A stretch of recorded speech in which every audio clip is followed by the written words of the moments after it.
You're listening to the Substation Gaming Podcast. I'm Black Chestnut. With me, I have Ricola. Hi. And today, we're going to be talking about our end of year retrospective. So, we're going to look back on 2021 in gaming, only gaming. We're not talking about nothing else. We're not talking about music or anything like that. If you're looking for that, you went to the wrong place. Yeah, I'd be very confused if someone was looking for that on this video. Yeah. So, we're going to be talking about the games that came out this year and looking back on the year in general. Yeah, maybe if there was some news that was interesting to talk about. I don't know. Yeah. Well, and if you're a first-time listener, there's usually a third guy that's with us, but he's sick, so he couldn't make it. Yep. But yeah, there's usually a third person here. We should get like a sock puppet of him or something. I mean, I know this is all audio, but I think it would be a good addition. Maybe. Anyway, let's start it off talking about January of 2021. I can't remember January. Me neither. Like, nothing really happened in January. I Googled it like 5 minutes before we started just to see if anything actually did come out in January, and apparently Hitman 3 came out in January, and that was about it.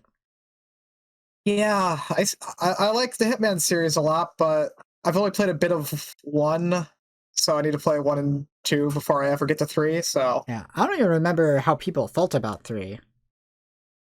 I know everyone loved 1 and 2. Like, people didn't really like 1 because it didn't have a lot of content, but then 2 came out, and when you smash them together into one game, they're, like, amazing.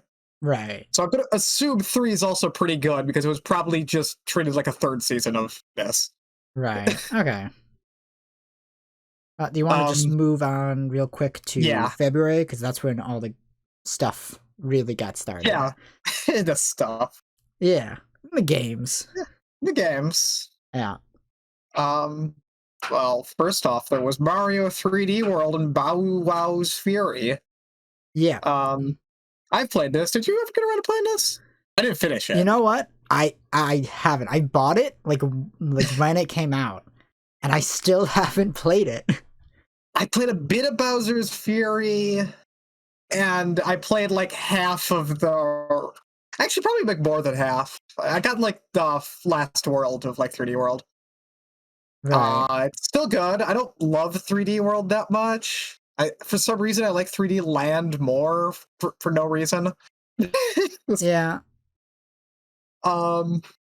It's very fun multiplayer, but single player, it's like eh. Yeah, that's kind of why I didn't bother to play it, because I wanted to play it together with all 3 of us. Yeah. And that just never really ended up coming together. Just didn't get around to it.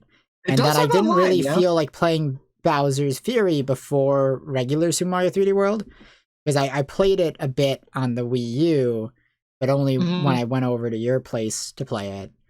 You know, I was the only one who owned a Wii U.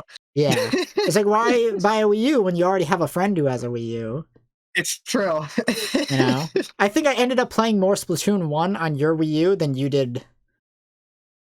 You probably did eventually play more multiplayer Splatoon 1 than I have total. Yeah.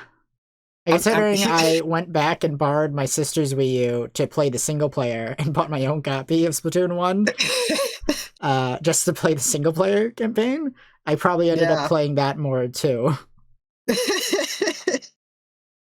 Yeah. The Wii U is a strange console, so I'm glad pretty much everything's been ported. Oh, I just remembered there was a Wii U port that we forgot to put on our list here that did happen, so I'll just bring it up now and don't write it down. Fatal Frame Made in Blackwater got ported this year, so now I think there is officially no Wii U games left. Except for like Xenoblade Chronicles X. Okay, so that's the last one, pretty much. That's it. We got like Wonderful 101, we got everything. But yeah, Bowser's Fury was neat. I just never finished it. I don't know. I kind of wish I had gotten to it. There's no Odyssey.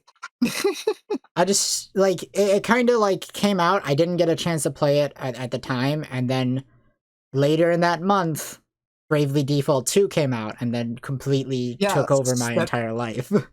Yeah, let's talk about that. Yeah. That was a big release. Honestly, it was probably my favorite game that came out this year. Like, if I'm counting, like, full releases only, easily. Yeah. Because the only other thing that really came close was, like, Deltarune Chapter 2. Which is still technically a demo. Yeah. But it still beat out, like, 90% of the games that came out this year. But Bravely Default 2 was really, really awesome. I was super happy with it. And that's coming from someone who's a big fan of the series, who also was a little worried before the launch of it. Yeah, I didn't have a ton of confidence in it at launch. The art style changed, looked ugly, kind of. They have noses now. Yeah, Like there was that. definitely aspects of the new art style approach that I didn't like, but overall, I And I know a lot of people. I grew on didn't me. play the demo myself, but I heard a lot of people actually didn't like the demo. I Yeah, don't and know. that's another thing, is because I remember playing the demo, and I remember not really liking the demo. But then when the full Yeah. game came out, I didn't have any of the problems I had with the demo. Huh. I just was like, oh no, this is fine, actually. Because I kind of looked at it and was like, okay, like this and this are different from like Bravely Default 1 and Bravely Second, but that's kind of fine because they're not worse, it's just different. Is it better than second? Because I don't fondly remember second that well. There's like I bits and like pieces of Second, second and I that know a well. lot of people don't like Second, but I thought It's not Second that was I fine. it's not that I dislike it. I just don't think it's nearly as good as the first game. Like the first game, I think it's just I don't know a lot tighter. It's hard to kind of put into words. I mean, yeah. I mean, Second kind of is held back by the fact that it's a continuation with the same characters and setting. Yeah, and yeah, I'm glad 2 was just like did 2 just straight up go New full cast, new no universe, yep. connections? Yeah. Okay, yeah. So Final Fantasy, this Yep. is totally a Final Fantasy game. Oh yeah. It was really good though. I really loved Yeah, it. I really liked the characters and the plot was pretty strong overall. Nothing like crazy, pretty standard classic Final Fantasy-esque. Very similar to like 3 and 5 and 1. Bravely Default has a very simple kind of cliche plot, but it subverts it in some cool ways, and the party is really fun. Yeah. So Bravely Default 2 managed to, I feel like, have a really strong cast of characters. I yeah, really that's enjoyed all the characters that you encountered throughout the game. yeah. And you got like a Scottish guy in your party, so that's cool. Yep. You go to an entire Scottish town full of Scottish wizards. Oh, that's awesome. Yeah, their government is whoever can cast the biggest fireball gets to rule the city. That's actually wonderful. Yeah, that town is like the best part of the entire game too. It's like a big murder mystery story, sort of, Ooh. where How hard people did are the getting possessed and stuff. spooky? That sounds fun. It's really good. How hard did the soundtrack go? Because Bravely Second didn't have like Linked Horizons, so second Oh, it went soundtrack was super pretty good. hard. Honestly, I kind of liked it way more than 1. Wow. Okay. Yeah. It helps that like there was multiple different Asterisk boss themes and they're all really good. That's nice because yeah, it played it depending on like the context of the Asterisk boss, because some of them were like characters that were more not really wanting to fight you, or like it depended on like the context of the fight, because there was a lot of like. Because in Bravely Default 1, all the Asterisk holders you encounter are villains, but in 2, that's not the case at all. In fact, I'd say at least half of them are actually allies. Huh. We're still gonna beat them up. Yeah, they either are like it being possessed by someone, which is the case in like Chapter 2, the Wizard Village. And once you beat them up, they stop being possessed, and they're just like, "Oh, we gotta stop what's going on." Yeah.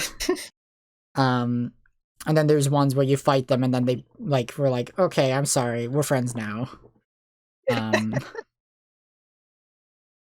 But then there's other ones that are like, Oh yeah, we're already friends, but let's have a friend fight. A friend, just sparring. Yeah. There's one in there. All right. Okay. Yeah. But I really liked... I can appreciate some variety in that. Yeah. I think it's really funny, because I think this is probably the third or fourth time we've talked about Bravely Default 2 on the show. Yeah. I remember the first episode of the podcast we did, I talked about it a lot. And I know I talked about it a lot in our halfway through year roundup, where we talked about the first half of 2021. Yeah. But yeah, I really loved it. So honestly, probably my favorite JRPG just ever.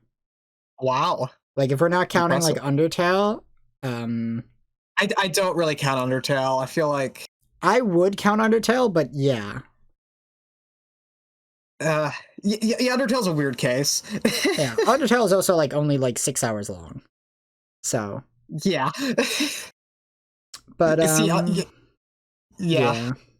I don't want to get into breaking out semantics of Undertale, of the genre. We don't need to Undertale. Get into that topic, but yeah, Bravely Default 2 was really one of the highlights of my year. Sick. Yeah, I'll get really around to it, but I got other JRPGs to play. I know. It's the JRPG curse. There's too many good ones, and they're like all too 900 long. hours long. Yeah. Yeah. But getting into other stuff that happened in February, there was a big Nintendo Direct in February. I can't remember what happened in this Direct. I remember a little bit. The big thing was like Splatoon 3 got announced. Okay. That was like the big announcement. Yeah, I remember talking about that. Yeah. Yeah, there was a few other things. But I don't really remember what other things got announced. The only important thing was Splatoon 3. Okay, so yeah, that's an event. Yeah.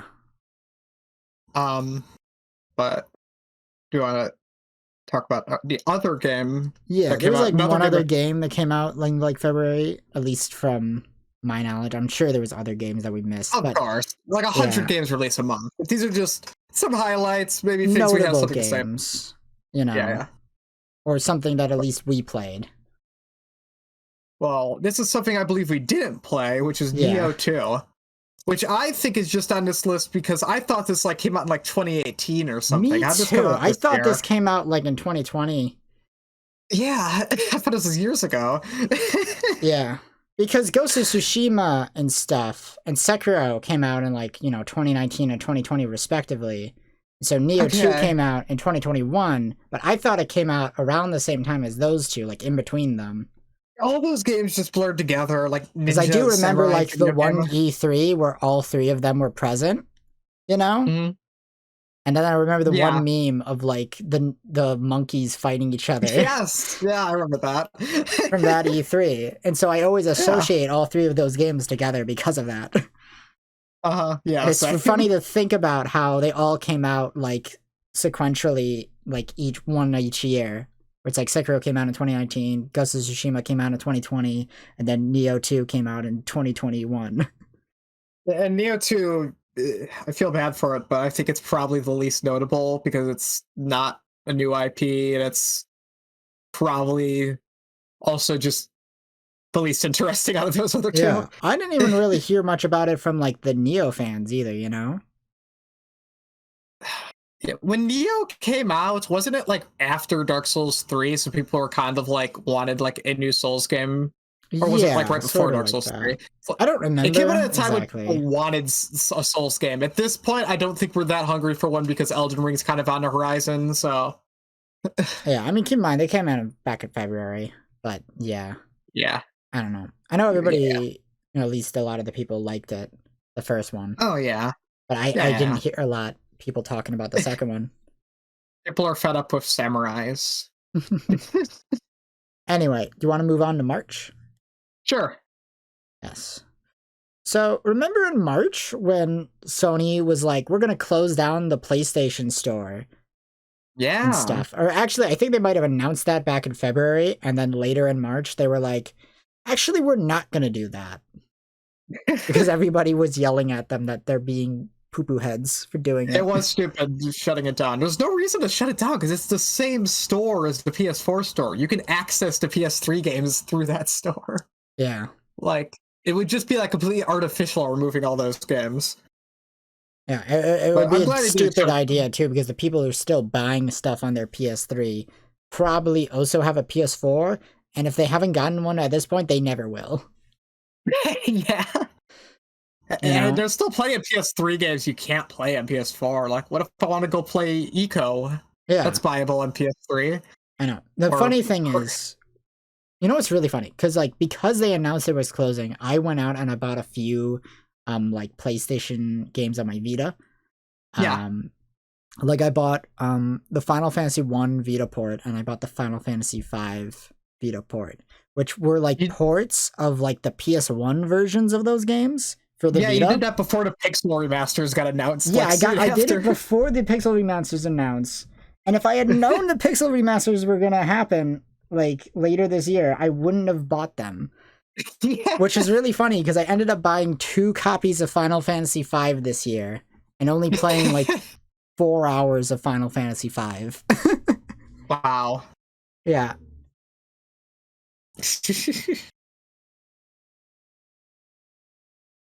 And you know what else happened in March? What? Balan Wonderworld. Oh, tragedy. Yes. It very much is a video game tragedy.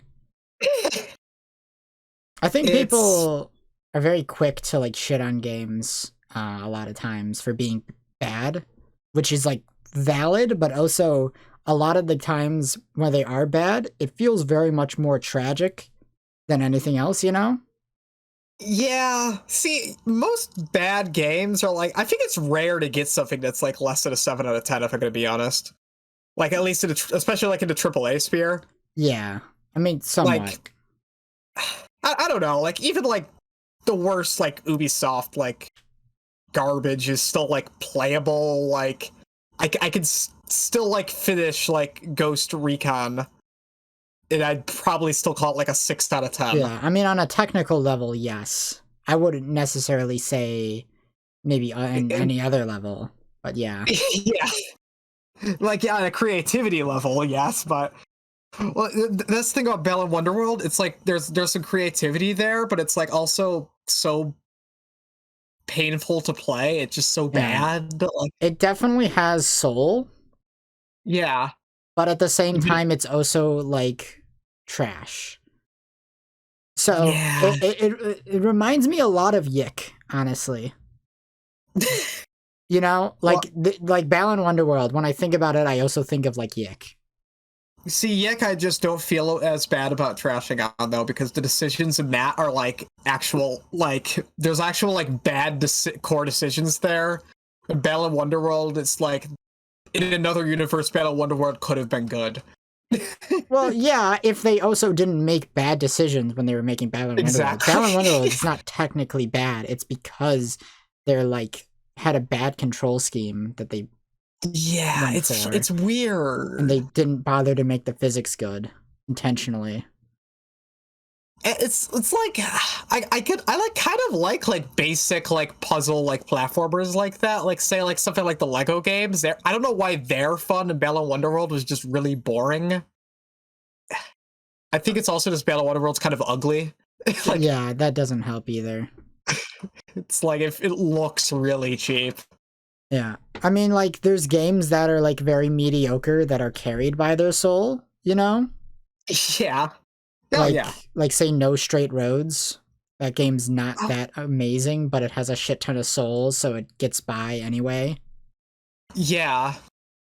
But then you got games like, you know, Balan Wonderworld and like Yick, where it's like it has soul, but it's also too trash to be saved by it.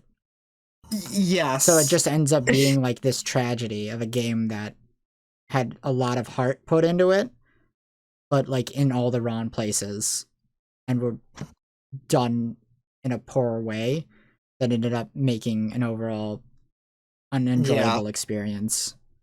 Balan also put all its budgets into those FMVs, where they had a different FMV for every hair and skin tone for both main characters.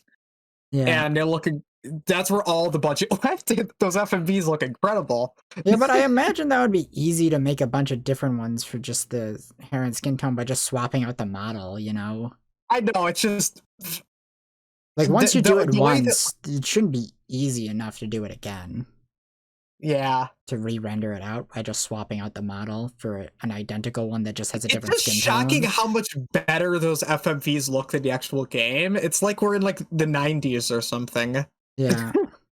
It's like, FMVs looking better than gameplay is something I haven't seen in a game since, like, 20 years ago. It's really bizarre. Mm-hmm. But, yeah... and the other issue is that all of its soul is it was just trying to capture knights again, and I could just go play knights. Yeah. Sega just ported that, I'd be happy. I mean, I would never even have to think about the Loud Wonderworld again. Yeah, I mean, like I said, I feel like this is 100% a tragedy when you also factor in the fact that Yuji Naka lost his job over this game. Yeah. Yeah. He probably still gets Sonic residuals, so... Yeah, I saw on Twitter, like, a couple days ago, he made a random little mobile puzzle game, like a Bejeweled clone. You know, that's the... He's trying his hand out at indie devs. A few devs I know have done that. I know John Romero did that. He just decided, okay, I made Doom, then he made Daikatana and Crash. I'm just going to go make mobile games now because I feel like it. And that worked out well for him, so good luck, Yuji Naka.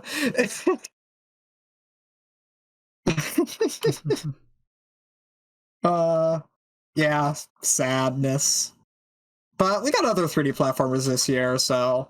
Yeah, we got a couple others. There was like 2 others, at least that I can remember. There was like the Psychonauts 2, and I guess... Oh yeah, okay, there was Psychonauts 2, and if you want to mount Ratchet as well, then actually, yeah, this was actually a pretty good year for 3D platformers, even if Balan Wonderworld fell flat on its face. Yeah. Yeah. But anyway, and also in March there was Monster Hunter Rise. Yeah. We still haven't played this. We haven't played this. I think Lukos played it, though. I think he played a bit of it, yes. Yeah. But he's not here. Tragically, he's not here. Another video game tragedy. I mean, if he can record stuff after it, I might be able to edit him in. I was half joking, but... Yeah. I heard it was really good. All the Monster Hunter fans really loved it. Yeah, I went back to basics more than World. I know. Yeah, but with ninja stuff. Yeah. Other than that, I don't know what else to say about it. Yeah. You want to move on? It's getting an expansion. So Binding of Isaac's getting an expansion? No, Monster Hunter Rise is getting an expansion. Yeah. But speaking of expansions, there was a Binding of Isaac expansion in March, which I didn't play until like November because I was waiting for the Switch port because I have somehow, despite owning Binding of Isaac on Steam for years, I have more time put in on the Switch version just because it's so easy to play, like just like a few runs on Switch. And now suddenly I have like 200 hours in it. But Repentance came out, and it's great. It's added an insane amount of stuff. I think it doubled the amount of playable characters because they kind of cheated where they made for every character that was already in the game, they have like a new version of that character that's like some like weird gimmick of them like flipped on their head. Okay, so it's like an upside down Bizarro World version of them. Yeah, so like they have like the same concepts, but they play like really differently. I'm trying to like think of like what I could explain easily. Like there's one character like the Keeper who heals by collecting coins, and his like Bizarro version is he always has like a low amount of health, but he can like every time he kills an enemy a coin drops. So like it's like weird stuff like that. Like okay. So that does straight up double the amount of content technically. And that's not even on top of, they've added like 5 new floors to the game, multiple new super bosses. Right, and a that ton of are new items and ridiculously stuff. hard. Yeah, like at least like 70 new items. They've rebalanced a ton of items. It's like insane how much stuff's changed. The game's also a lot harder. They nerfed a lot of things. Right. Which and this is supposed to be the final update for it, right? They're not doing any more after this. Yes, which is fine because they've been developing it forever. There's also the majority of this also comes from the fan-made mod. I think it was Afterbirth that came out a few years ago. That came out at the same time as the last Binding of Isaac expansion, and it was way better than the last expansion. So they just decided, okay, let's just hire those devs, put that mod in the game, and also add a ton of other stuff. And that's pretty much what this expansion is, and it's great. Oh, okay. But yeah, it's easily adds another few hundred hours to the game, which is good because also, yeah, I'm glad it adds a lot of like late game stuff. Like it adds just like really difficult stuff, which is nice because once you got all the basic stuff out of the way, there wasn't much like really hard stuff to do in Isaac. So I'm glad that this exists. But yeah, it's great. I've probably already put like 80 hours into it since it's come out. So yeah. Right. Okay. And you know, remember in March when Mario was like put down by Nintendo? Because the end of the Mario anniversary, and so they took off a bunch of Mario games, like Mario 35. Remember that? There was the Mario Battle Royale. You can't play it anywhere. The funniest part about 3D All-Stars is you could still get it for like $20 on eBay. It's not even like worth anything yet. Oh yeah, dude. I went to like Best Buy like a week ago or whatever, and there was a ton of them on the shelf still. I don't know why they took it off the eShop. That's so dumb. It's really fucking stupid. Like just because it's an anniversary title doesn't mean you stop selling it. Yeah, it's so dumb. I just wanted to play Sunshine. I mean, I bought it because, like... Yeah. You know, I bought it last year. I asked for it for Christmas because there was nothing else I wanted, like, Christmas time. And I was like, screw it. You know, Mario Galaxy around Christmas time. That gives me the Christmas mood. Yeah. Because I remember getting that back in whenever that came out. Yeah. Me too. Yeah. I think the funniest part about, like, Mario 35, that Mario Battle Royale, that you can no longer play... was they were just stealing that idea from like a web browser version of it that existed way before. Better? It is better. It's because that one's like Mario 100. It's a 100-man Mario Battle Royale, but it's just a race to like the end of 3 levels. So you play 3 levels, and then whoever gets to the end first wins. Or whoever is like the last one alive wins. Which is way better than Mario 35, which is 35 people just playing through Mario until they all die. Which is a really stupid way of playing Mario. You know? It's you could just stand there compared to the other one where it's just like it's a race. That's fun. Which makes sense. You know? When are we gonna get the Sonic fan-made web browser battle royale where it's a Sonic race? That would be good. See, we probably already got that ages ago. Oh, it probably exists, yeah. I mean, like, even, like, Sonic 2 has multiplayer, so you just gotta, like, hack that to add, like, 60 more players or so. Yeah. Anyway. You have anything else to say about Nintendo murdering executing Mario? Mario? No, because it didn't amount to much, really, other than it being more annoying to get 3D All-Stars. Yeah. It was dumb. It was just annoying. I hope they go back on it eventually, just re-release that. They won't. Yeah. Anyway, want to move on to April. Let's move on to April. Sure. So in April, some stuff happened. We got the Nier Replicant remake. I've heard good things about it. Yeah. See, I should say it's weird because I want to finish Automata first, despite the fact that this is a remake of the game before Automata. Yeah. But it's also a sequel to Drakengard 3, so it's like The series is a mess. Yeah. Play them in whatever order. Yeah.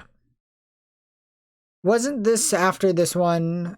It was just like Yoko Taro was like, the Nier series is finally complete now.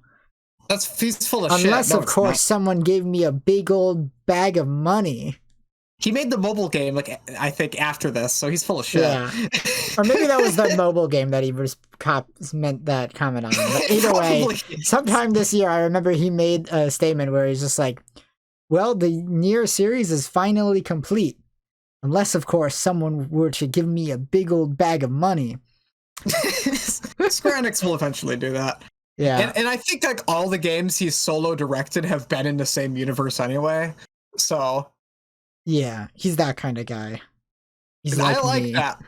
I enjoy that. I can't name a lot of series where it's just like all the entries are just why not be in the same universe? It's fun. Yeah, Suda does that. Yeah, Suda. Yeah, Suda does that. Sorta. I'm not sure if every game is in the. There's a couple games like Lollipop Chainsaw, but there's the Kill the Past series. Yeah. Which starts with like what Twilight Syndrome up to No More Heroes 3. No More Heroes 3. Yeah. There's like 12 games. Anyway. New Pokemon Snap also came out in April. I forgot this happened. But even when this came out, I forgot it happened. Like, I saw no one talk about this, despite... You know, I did see a decent amount of people talking about it and playing the game. It was probably fine, right? I don't know. Yeah. I don't know. I didn't get it. I was just like... How do you screw up Pokemon Snap? Yeah, I mean, I was like, yeah, it's probably good, but I don't feel like spending $60 on it. I don't have that kind of money to take pictures of Pokemon. You know? See, since as long as I can remember, I've seen people begging for Nintendo to make a new Pokemon Snap, and we finally got it, and it just happened. Yeah. See, I was like expecting this to be the second coming of Jesus Christ. It kind of was to some people.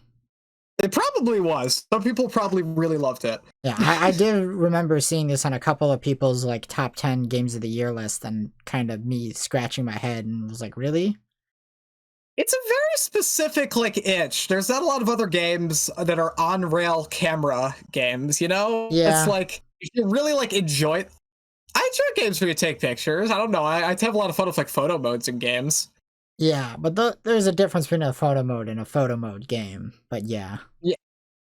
I enjoyed the few hours of Dead Rising 2 I played. Or off the record. That's where we actually play as what's Covered Wars guy's name? Frank West? Yeah, that guy. Yeah.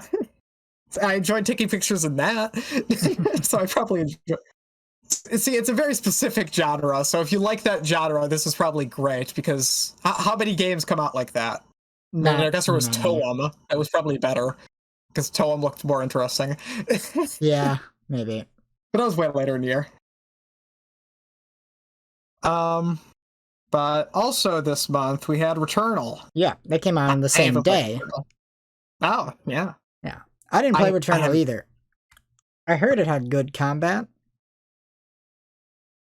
Apologies, a bottle just dropped. I didn't even hear it. Oh, wow. All right, yeah, I heard it had good combat as well. Yeah.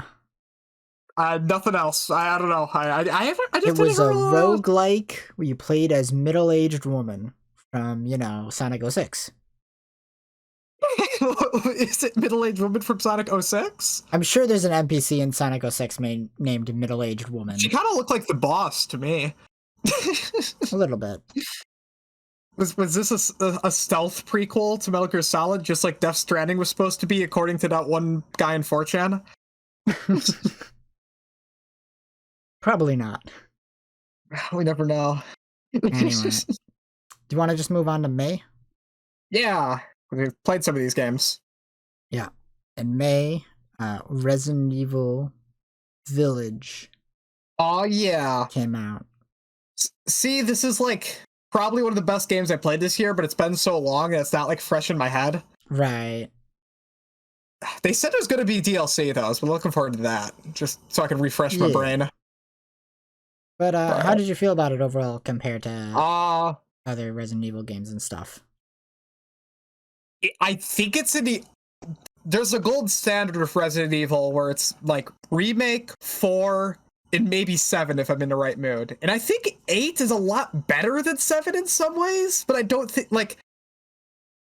It has a better baseline, but it doesn't hit the same highs as 7.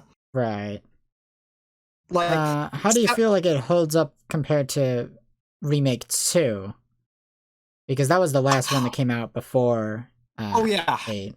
Forgot about Remake 2. Yeah, I'd also consider Remake 2 pretty amazing. Yeah. See, 8's great because it's kind of a weird hodgepodge. That right. I can't, like... Got a lot of diversity in it, in the gameplay. Yeah, 7 had that as well with, like, all the bakers, like, that were all done by different dev teams, I know. In 7. I assume they did something similar with 8, where each... whatever they were called, boss, was done by like a slightly different dev team, because they all feel very, very different. Mm-hmm. It does a lot of it's just all around really weird and tries a lot of weird stuff, and it mostly pulls off. Like, it tries to be 4 again, like in that kind of way, where it just tries to juggle everything, and it doesn't pull it off as well as 4, but I still think it's pretty great, just because I don't know. I don't think there's anything else like 8, really. Village is just really unique feeling. Yeah. And definitely one of the bigger, notable titles that came out this year. Yeah. It came out so long ago now, and I played it like when it came out, so I feel so distant now. Yeah. But another game that came out this month was Biomutant. Yeah. Which I think... Did Lucas play that? I don't think he did. I think he ended up skipping it. I remember he was like interested in it before it came out, and probably didn't end up picking it up because the reviews were very middling. Yeah. It was very like... It was very yellow. That reviews, you know? Yeah. In which most of them were about 6-ishes, you know? Where it was like, it's decent, not like amazing. Is more or less what I heard. Okay. Yeah. I haven't heard too much about it. I just remember seeing it around, you know? Yeah. But Knockout City came out in May as well. And if you don't remember this game, which most people probably won't at this point, remember back in the February Direct, the other notable thing was that one weird like commercial where it showed all the different showed like a Warcraft orc and like a pixelated tomboy princess and like the Call of Duty guy, and then they all started playing dodgeball. There was also Football Man, I think. Was there Football Man? I don't remember Football Man. I know there was Call of Duty Dude. But either way, they all started playing dodgeball. And none of those characters actually appear in the game. Yeah, it's not like they're all, like, in the game, they're all just kind of, like, sports people. Like, they're not, like... If it was, like, some sort of, like, a bunch of, like, video game cliches all playing dodgeball, that would be kind of interesting and neat. I don't know. Yeah, it was an odd ad. And I just remember people making memes and fan art of the tomboy princess. Well, I think Lucas is the only person that has played this game in the universe. Potentially in the universe. I know he had good opinions on it. So yeah, and you know what's really funny? I feel like there was 2 distinct types of people whose reaction to that trailer was. There was people like us, and then there was people like Lucas, and who had 2 very distinct reactions, in which our reactions were, this is really weird, what's going on, why is it now Fortnite? I was thinking, why is it now like Splatoon? Yeah, but something like that, yeah. And then there was people like Lucas who got really excited for it for some reason that I still don't understand. I mean, I can't name a lot of other dodgeball games. Yeah. I mean, fair. I'm sure it's fun enough, but I just remember those like 2 distinct reactions from people, you know? Yeah.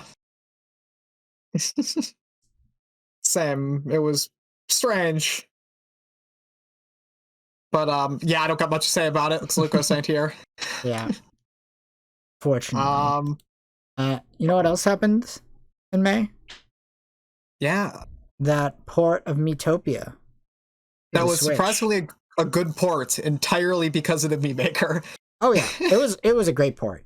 I didn't buy it because I got it on the 3DS back when it came out and stuff, and so I didn't feel like paying like what was it, $50 or whatever to replay it. Yeah.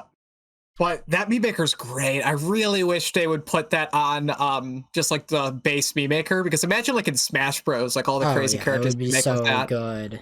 Dude, it would be so good. They really need to like update the Mii Maker to just have all that stuff, come standard on the main one. Yeah, but because I got everything in there. I got Doge, I got Shrek. They all look perfect. The Miitopia port is like actually great.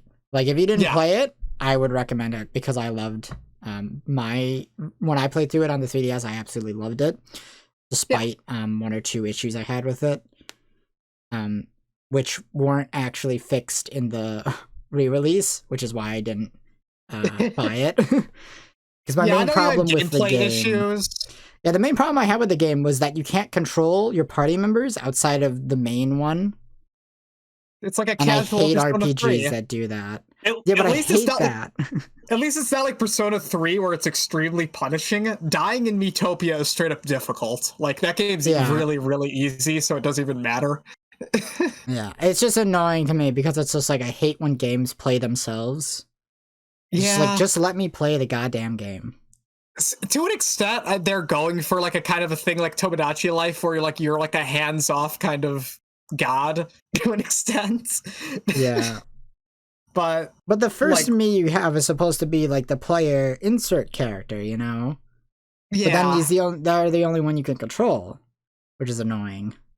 Yeah, it's goofy. But at the same time, it's not a game I really play for the gameplay. Because even if you could control, it'd be like the most basic RPG imaginable. Yeah. I mean, that's true, but also like... I'd put it on audio anyway. I don't know. I would like to be able to turn off the auto battle. Please. Thank you. Yeah, that'd be nice. But amazingly, I have not played it, and I stopped at the same place I stopped at the 3DS version. The exact same spot, the like Fae area. Oh my god, you need to finish it. It's so good. It's amazing that that's the exact same spot. I kind of like teared away from it. I don't know how that happened. I guess that area. You gotta play at least until the plot twist. I know. Come on. It's incredible. It's like it so annoys me so much because it would be such a perfect plot twist for who you picked to be the Great Sage. Yeah. I think I had Homura from Madoka Magica. Yeah, you picked Homura. It would have been so good. So you gotta finish it. Gotta finish it. I'll get to it someday. But anyway, June. Yeah. The next month of the year. Which a ton of games and stuff happened in June. June was like kind of like one of the biggest months of the year. Yeah. It's the summer rush. It makes sense. Mm-hmm. But first thing we're gonna talk about happened in June is Ratchet & Clank Rift Apart. Yes, which you're the only one who played. I've played it. It was pretty good. Yeah, that's all you got. No, it's just like it was one of those games that I was waiting for a long time that I kind of knew wasn't going to fulfill the things I wanted it to in the ways I wanted it to, and would ultimately just end up being like, oh yeah, the gameplay is amazing, and then the story is very mediocre at best, and that's kind of how it came out. I've heard multiple like people like call it their favorite Ratchet & Clank game, which I mean, on a gameplay wise, it kind of is. Yeah. Because like the core gameplay and the level design was fantastic. I also just know a lot of people unreasonably attached to Rivet. That's true. But like I know I talked about this before a couple times. I know in my halfway through year roundup, I'm gonna probably repeat a lot of what I said there about the game. So I'm a big Ratchet and Clank fan. Mm. I've played every single game, you know, playing since the originals came out, sort of. You know, not specifically when they came out, but not long after they came out. And it's also like really big because it's the newest Ratchet game in like 11 years or 10 years at least at this point. Yeah, because the last full length original Ratchet game was like Crack in Time.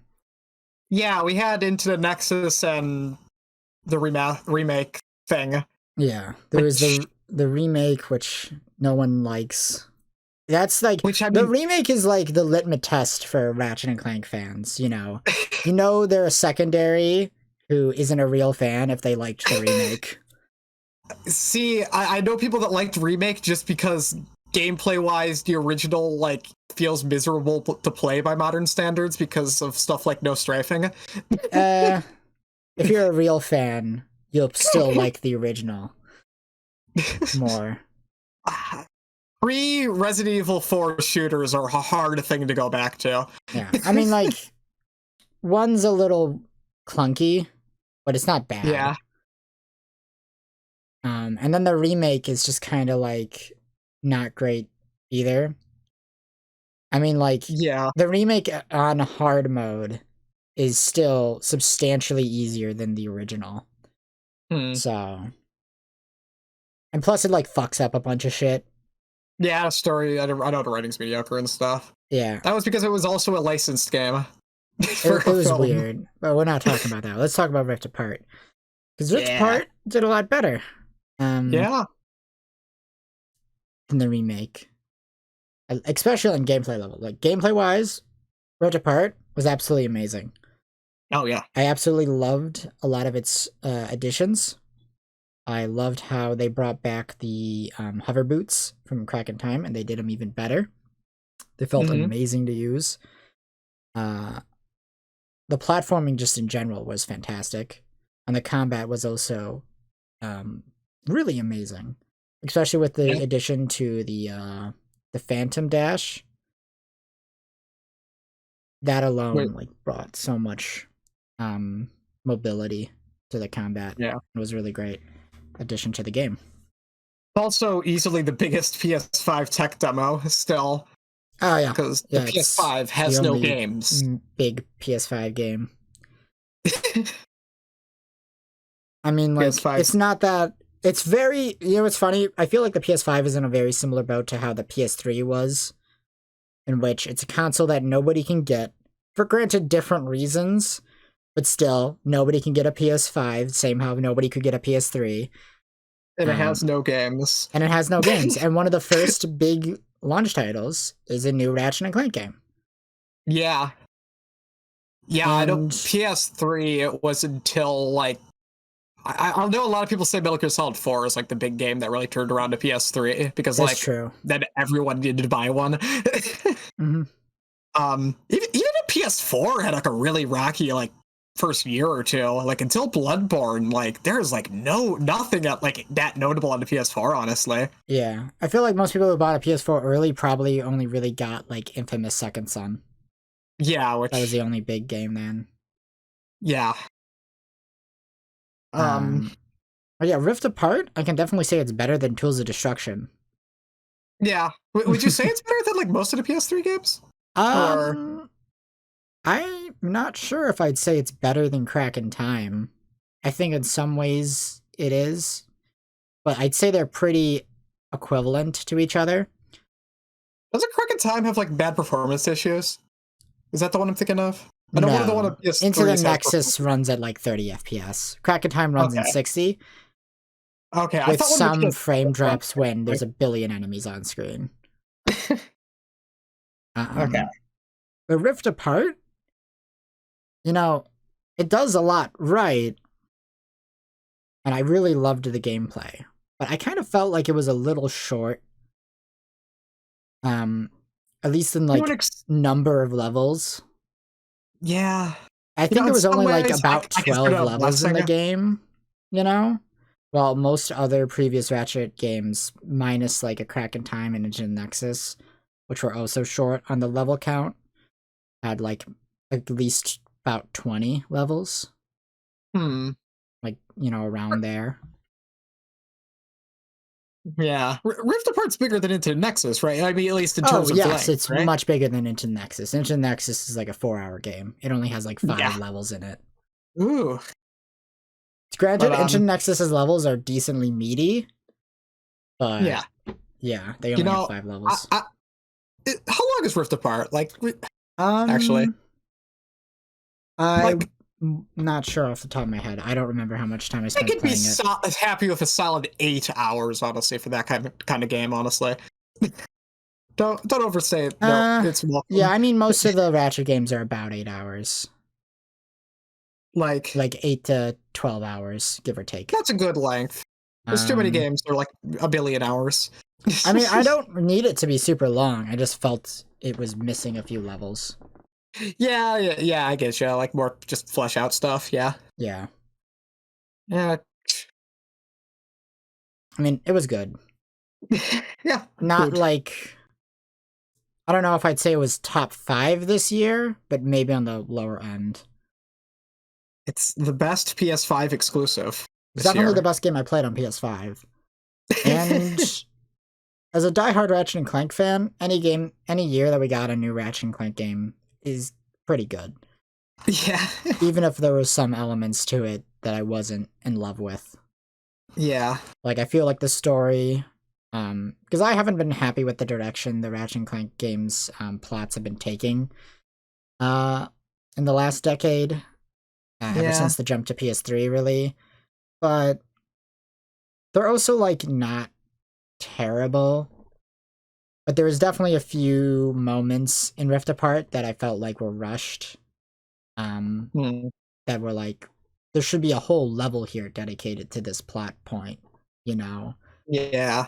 And it also kind of felt like they were trying to tell a movie story. You know, it felt like an animated kids movie, but like a kind of mediocre one.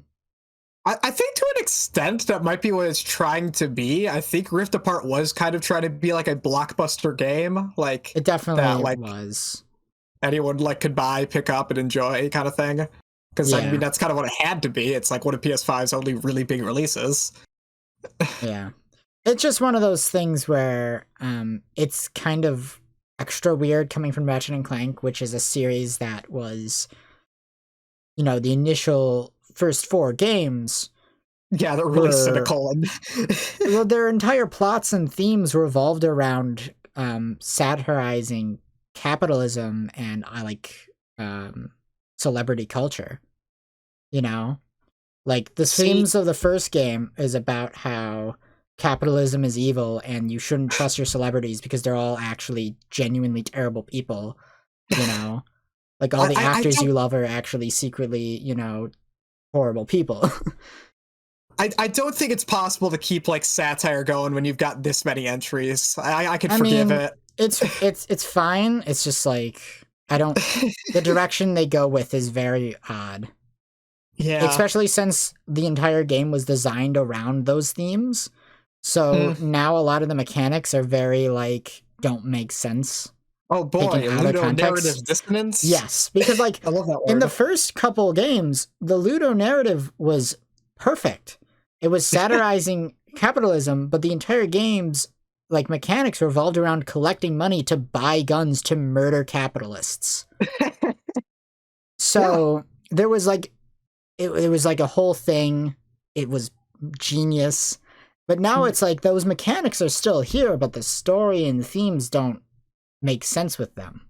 And the characterization of the characters don't really make that much sense with them, because as the series has progressed, every, like, new game, they've, like, watered down Ratchet's character. And obviously it makes sense to a point that he'd become a nicer and better character. Yeah. But it kind of has gotten to a point where it's like you've sanded him down so much that it doesn't really make sense that he's running around with giant guns murdering hundreds of sentient life forms throughout the course of a game. You know? Yeah, give him some bite. You know, yeah. he's like he's gotta at least get angry at least a little bit. Like, I think Ratchet only gets angry like once throughout the entire course of the game, and that's at the very beginning when he's about to hit Nefarious in the face with a wrench. And that's literally the only time he gets angry during the entire game. Yeah. I don't know. I just remember the scene in Ratchet and Clank Going Commando where Ratchet's like, now even the computers are charging us? That's it. This galaxy blows. And it's like so fucking funny. It's perfect. And like that's another thing is like with the core writing is like the game's just not funny. You know? There's like goofy. Barely any jokes, and the jokes that are there are very few and far between. And they're not as funny as they used to be. There's a few good lines in there, but yeah. I don't know. I remember in the half year retrospective podcast, I talked about this as well, and I mentioned that people refer to it as like Pixar and stuff. Yeah. And I made the statement that no, they're not like Pixar, they're like DreamWorks. Because my argument, was that the first couple games were like Shrek, Mm-hmm. Yeah, and they have like very similar satire and stuff where they're criticizing, this thing, but they're doing it in a way that's actually genuine and heartfelt. We're also being very funny. And now they're Kung Fu Panda. And now they're like Kung Fu Panda and like How to Train Your Dragon, where there is, more so like How to Train Your Dragon, where there really isn't any jokes, and it is trying to be really genuine and heartfelt, and it does land a good amount of the times. But they're still goofy. But the problem with it is, Shrek and How to Train Your Dragon are two different franchises that don't have any connection to each other. Yeah. But then if you were to try to make them into a singular series and everything was the same, it wouldn't make any fucking sense. And that's what it effectively did with Ratchet. Yeah. Where they changed everything so much, but it's still the same characters, so now none of the themes and stuff make a lot of sense. Yeah. Because you're trying to rewrite characters and add elements to them that just wasn't there before. And that's another thing where it's just like, because in Tools of Destruction, they introduced the plot point of like the Lombaxes are missing and it's because they're trapped in a different dimension. Okay. And stuff. And there's a ton of stupid plot holes in Tools of Destruction that get even stupider the further you progress in the story, which almost all of them could have been easily fixed by just rewriting a few lines to be different. Where it's just like, instead of saying that Ratchet is the last of the Lombaxes, the very last one, just say the Lombaxes are endangered and a very small handful of them didn't go into the Dimensionator, into the other dimension, and then they scattered across the galaxy. Boom! Immediately, not a problem now. Where it's just like, okay, yeah, Lombaxes are still kind of around, but they're like endangered and super fucking rare, and this guy has been hunting them down and like killing the last that are alive. Okay. Now that plot makes way more sense, considering that in the context of Tools of Destruction, they say Ratchet is the last of his kind and he's never met another Lombax before, which is just flat out untrue because in the second game, you meet another Lombax. Fun retcon. It's like, so dumb. Yeah, what are you gonna do? And then in Crack in Time, Ratchet meets another Lombax. It's really dumb. Beautiful. It's one of those things where it's like, if they ever remake Tools of Destruction, just rewrite those few lines, and fix that.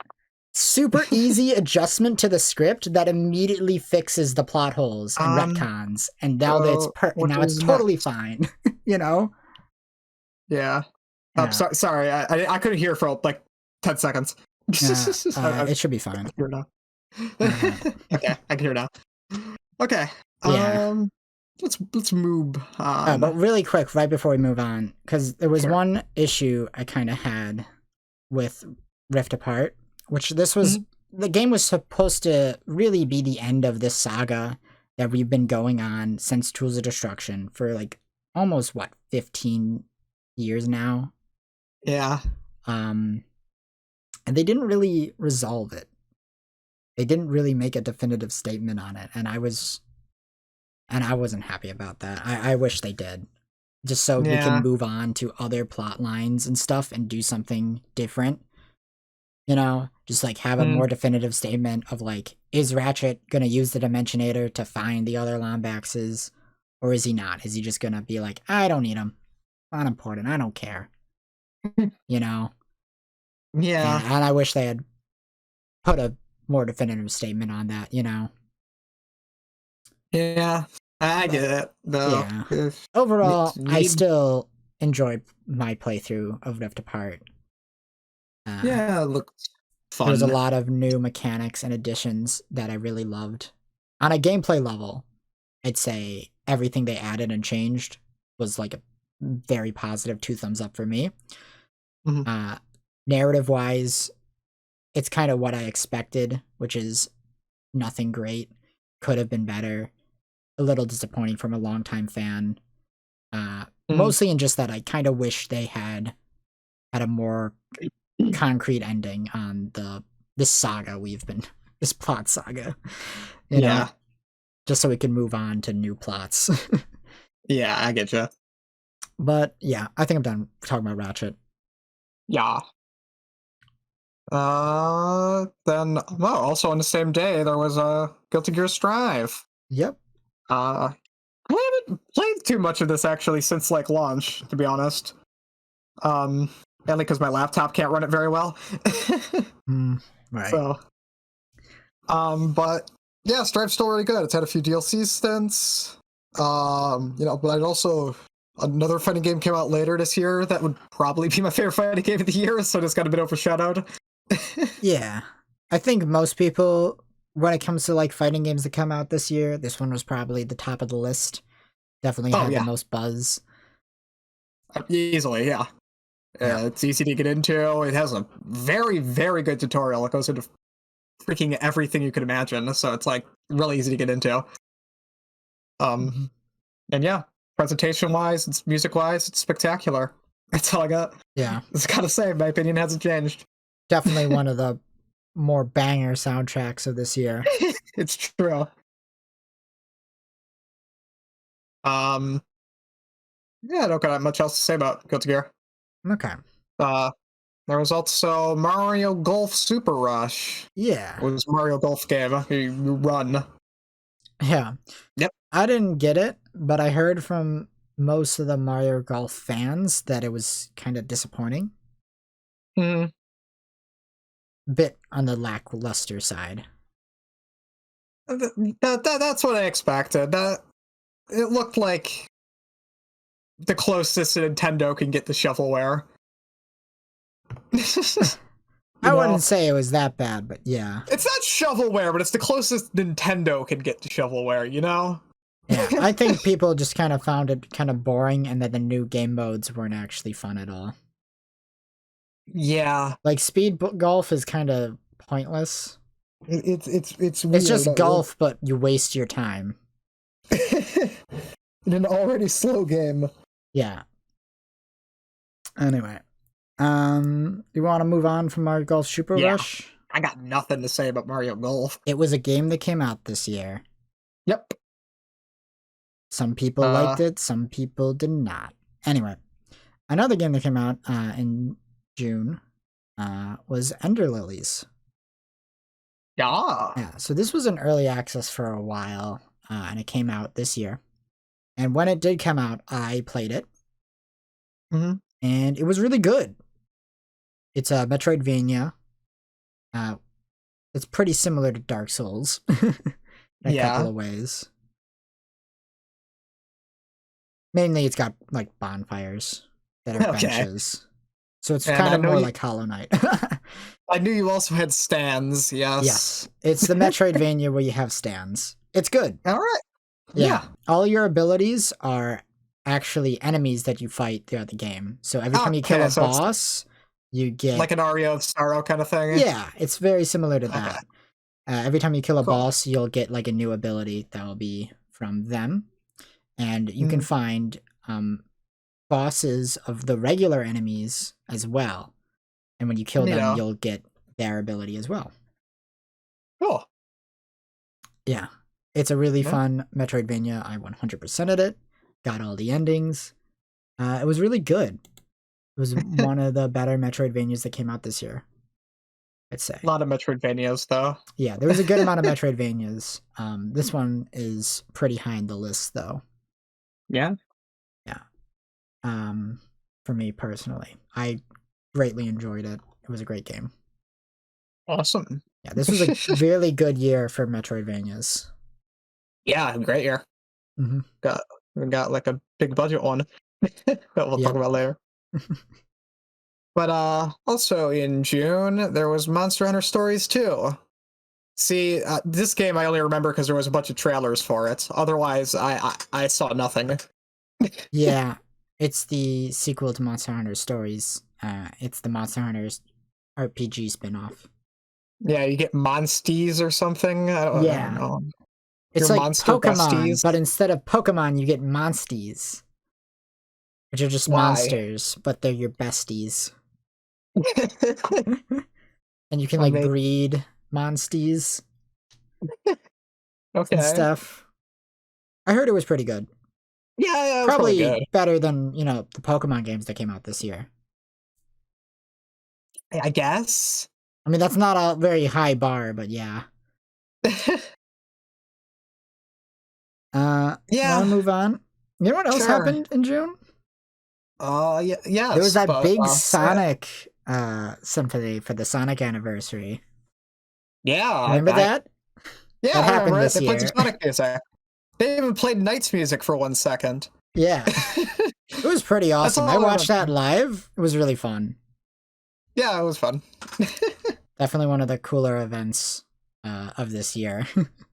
Yeah, it was neato. Sonic has kick-ass music. Yeah, if you haven't watched it, I'd recommend checking it out. If you enjoy Sonic music. Of course, if you enjoy Sonic music, you've probably already seen it.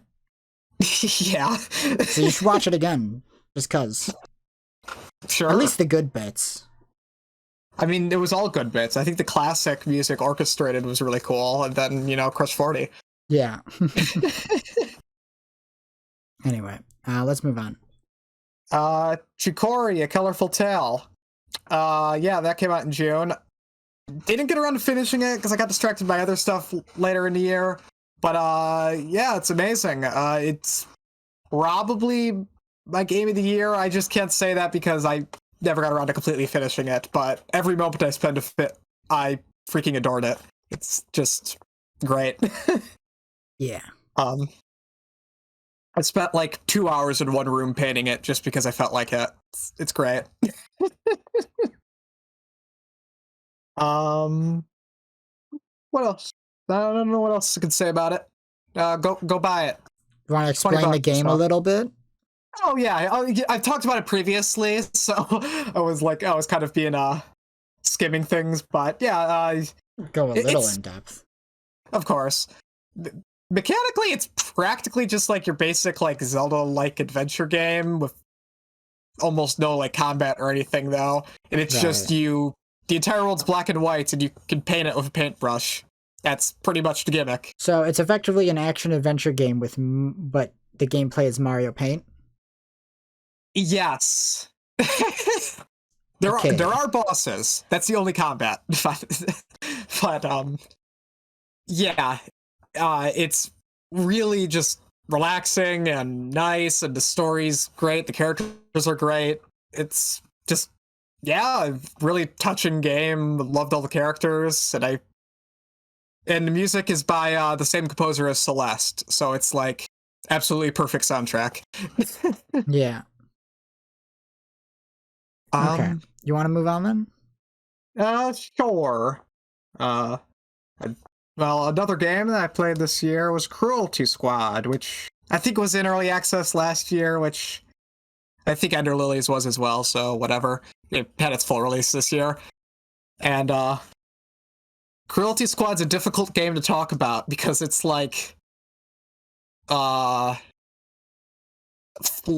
don't even know. Gameplay wise, it plays like Hitman. Right. Would you say it's kind of like an FPS version of Juice WRLD? Yes. Aesthetic wise? And aesthetically, okay, yeah. Because whenever I think of Cruelty Squad, I also always think of Juice WRLD. Cruelty Squad's going for a mix between weird, horrible flesh nightmare, which goes into kind of the Juice WRLD, and also kind of trying to look like those weird, like 3D pre-rendered things you'd see in like 80s and 90s, like bowling alley screen kind of things. Yeah. But like an entire world of that, and it's a nightmare. But despite like the presentation, like I feel like that they can carry it entirely. The gameplay's also like really, really good. It's like you could do stuff like shoot a guy, eat his kidney, rip off his head, and then throw it at someone to explode your target, and then jump out the window and escape. You can that's the entire game. It's nonsense. It's like one of the most ridiculously like detailed shooters I've ever played in terms of interaction. It's nuts. Right. Which is really fun with the gameplay pretty much just being like basically like Hitman, like kill this guy, do whatever. There's no downside for like murdering civilians. In fact, if you like harvest their organs, you're rewarded for that. So yeah, just blow stuff up. Blow stuff up. It's nonsense and really unique and bizarre. I really like it. It's a very Sunday stream game. Yeah. But not because it's like, not just because it's super weird, because it's also like really, really good. So yeah, highly recommend Cruelty Squad. I just can't play it for more than 20 minutes at a time without getting a headache. Yeah, that's believable. So, you know what else happened in June? That's right, it was E3 stands for. E3 happened. And, Summer Games Fest. I forgot about E3. What happened? Well, in Summer Games Fest and stuff, we got our first look at Elden Ring, gameplay-wise. Okay. That was super awesome. And as for E3, Nintendo announced Metroid Dread to come out later that year. I keep forgetting that was at E3, yeah. Yep. And I don't even remember anything else they announced at E3. I guess there was a new Mario Party game. They announced that, I think. I remember Stalker 2 only because they recently announced it will have NFTs. So I don't remember for a good reason.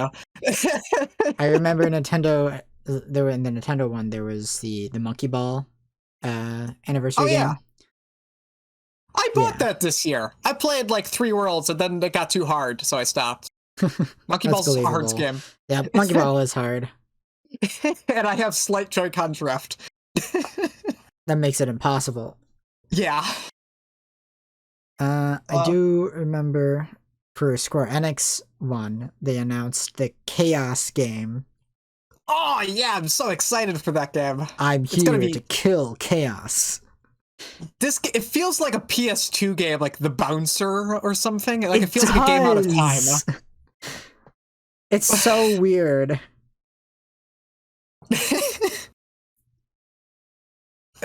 Did Yoko Taro secretly direct this? This actually does totally feel like something he made, because all of his games are that like weird, almost kind of bad. Until Nier Automata, all of Yoko Taro's games are like weird and kind of bad, but they have a vision. Yeah. And this game has a vision of having a guy named Jack listening to Linkin Park in Final Fantasy 1 for some reason. It's not Linkin Park, it's a Limp Bizkit.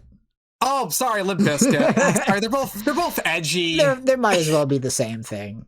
Limp Bizkit. Yeah, they're both goof. It's bootleg Limp Bizkit, so it's even better.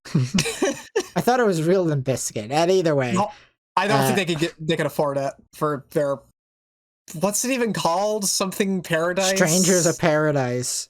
It's a Final Fantasy 1 remake.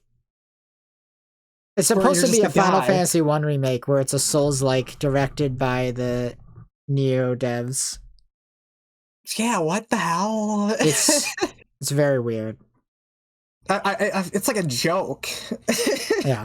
Whether or not the game will be good at all, it's got the soul not important. Already. Yeah, it has What's important is how many memes of this can we make? Which every time they release a new trailer for it, there's more memes of it. So gotta kill chaos. Chaos must die. I am so excited to see this game as a whole, just to see how it exists, because it shouldn't exist. I love it. It's so weird. And I don't remember anything else that got announced at E3. I guess there was that Mario Rabbids game that got announced. Oh yeah. Everything else was dumb and lame. And not I bought Mario and Rabbids 1 when it was on sale for $15 once. That's it. I never played it. I just bought it because I was like, Nintendo games never go on sale. You should have pirated it. That way they would lose $60. Oh, that's how pirating works.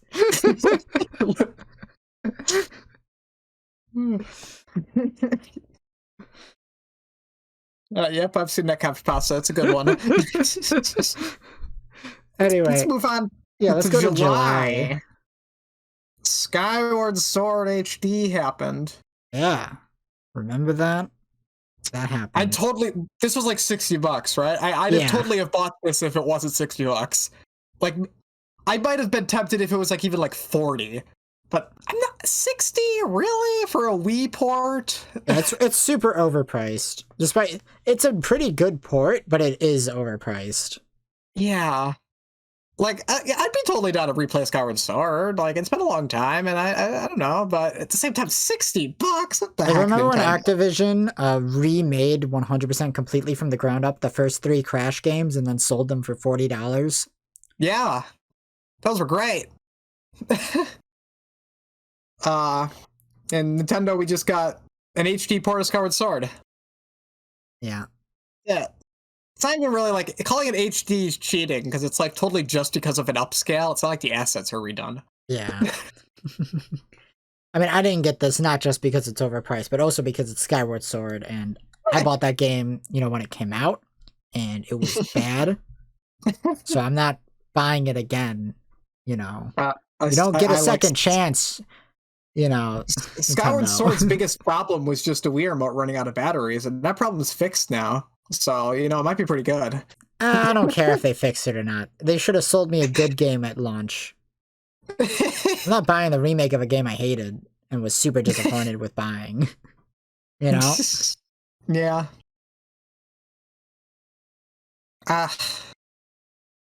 I don't hate Skyward Sword. I like Skyward Sword. It's got a lot of really cool high points, even if it has some like really shitty low points. I probably like it more than like, I don't know, Phantom Hourglass. No, I like Phantom Hourglass more. Like the game is so lame. Unironically, I kind of feel like Skyward Sword is probably my least favorite Zelda. Just in general. I like Zelda 2 more, honestly. Zelda 2 is a hard game for me to even form an opinion on. Yeah. Skyward Sword is just like, was annoying and it wasn't fun and anything. It's got the good dungeons, though. The dungeons were pretty really good. Cool. Just everything else kind of sucked. So they're great. Yeah, the overworld's real tiny, but the dungeons are great. I think Skyward Sword's absolutely beautiful, honestly, for a Wii game. I love the watercolor vibe. For a Wii game, yeah. But it's also like late gen Wii, and comparing it to games that came out in the same year, it's like kind of looks like butt. At least resolution wise. But it does have a good art style. Yeah, I like the watercolor vibe. And some of the gimmicks are just so cool, like the desert time travel gimmicks with like the crystals that would like that is so cool. That's it. I mean, that is cool, but like Crack in Time did that first. Oh, okay, fair. I mean, it didn't do it as well as Skyward Sword, but it did do it. Yeah. And that came out in like what, 2007, I think, or 8. When did Crack in Time came out? Before Skyward Sword, whenever. Yeah, Skyward Sword came out in like what, 2010, 11? I don't even remember. And when did Skyward Sword come out? God damn it, I don't remember. When was it? Let's see here. 2011. Okay. Yeah. Yeah, I want to say Crack in Time was probably 2008 or 9. It was 9. Okay. But hopefully someday this ends up in like a clearance bin and I can get it for like $30. Because Nintendo ain't putting it on sale ever. Yeah. Or you could just emulate it. That's true. And then they'll lose $60. I still own a copy of Skyward Sword. I could just pop that in. Yeah. Well, that's another thing. It's like I'm not buying a copy of a game that I already owned that I didn't like the first time. And I could play it right now if I wanted to, you know? Yeah. Yeah, let's move on to Skyward Sword. Yeah. Neo The World's End With You came out in July. Yeah. I keep forgetting this. This game, I don't think a lot of people bought it. I bought it, and I played a couple hours of it. I didn't get super far in it. Then I just kind of stopped playing. I was enjoying it, but it wasn't like holding my attention enough. And then I got distracted and was doing other things and just didn't really play a ton of it.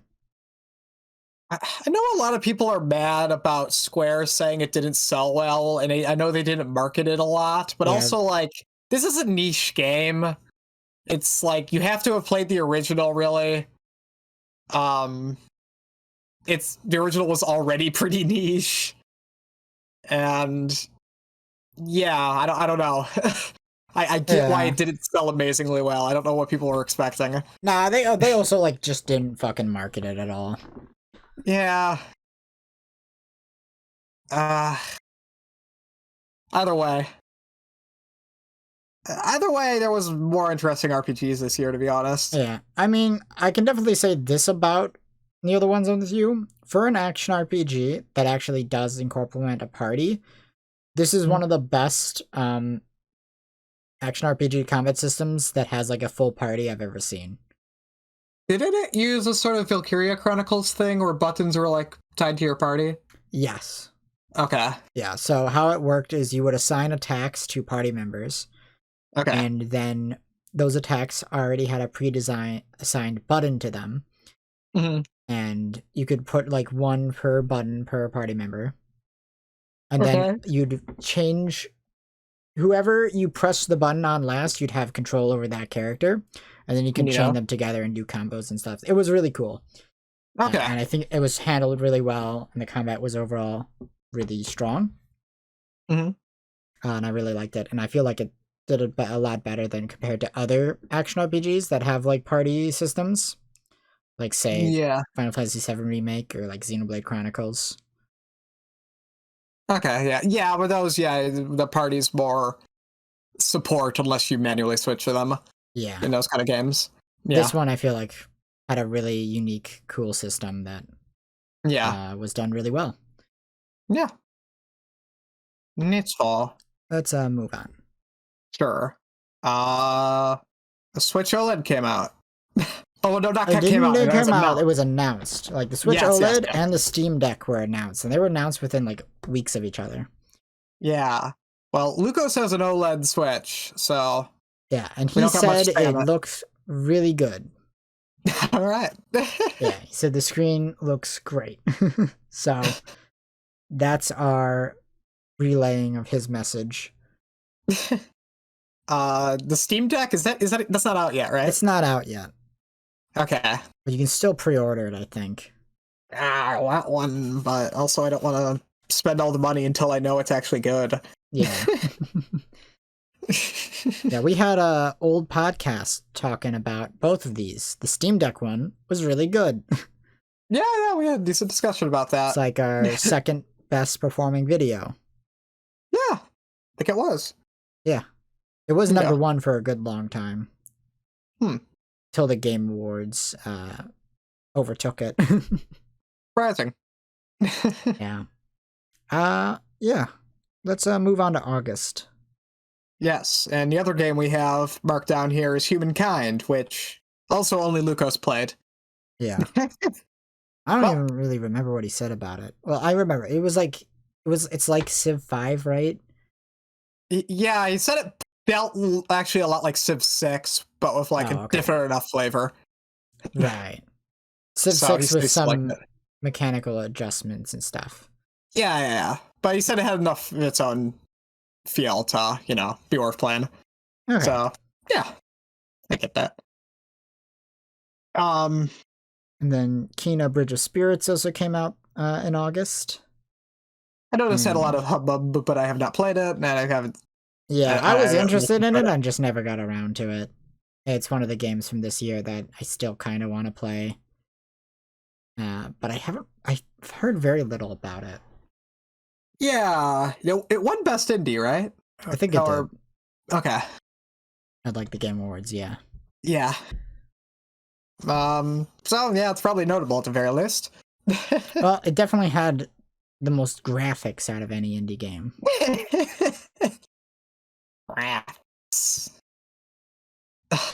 But yeah, not much to say about it. I don't know. Yeah, fortunately, I have not played it yet. Maybe it was good. Yep, probably was. And No More Heroes 3 also came out in August. Yeah, I've heard No More Heroes fans say it's great. yeah, I've heard good things from No More Heroes fans. See, it's gotten mixed reviews, but that's what I expected because it's a weird, alienating game. Yeah. This one's clearly for the fans. Yeah, which it should be. I still haven't played 1 or 2 yet, despite the fact that I do want to get around to them one day.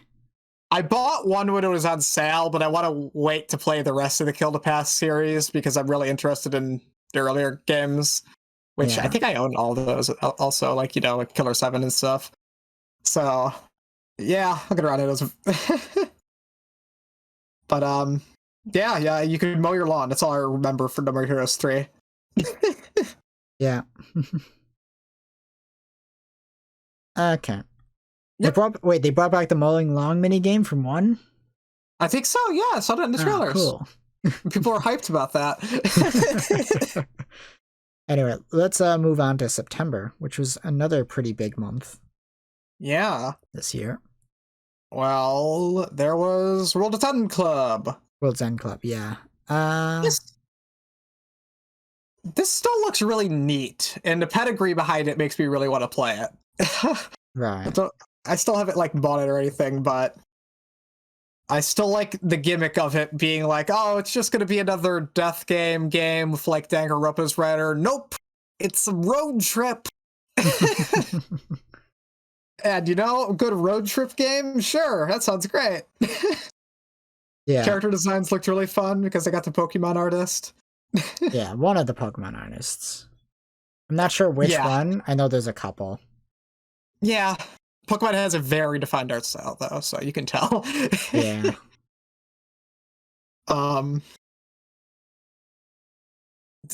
Danganronpa dev already announced another game. That guy. What's his name? They're constantly announcing new games. That's all I ever hear from them. I mean, they're making the games, they're announcing them, and they're coming out, actually, at the very least. So, yeah. I got so many similar games to World's End Club I want to play, though. Right. Man, I still haven't finished Danganronpa V3, which is finally out in Switch. I gotta go buy that. Anyway, I don't. You want to move on to Deathloop? Yeah, Deathloop. September. I've finally gotten around to playing Deathloop. I have not finished it all the way because it's pretty long, but yeah, it's that good. It's really good. Yeah, it is that really, really good. Just it's so addictive. Just kind of having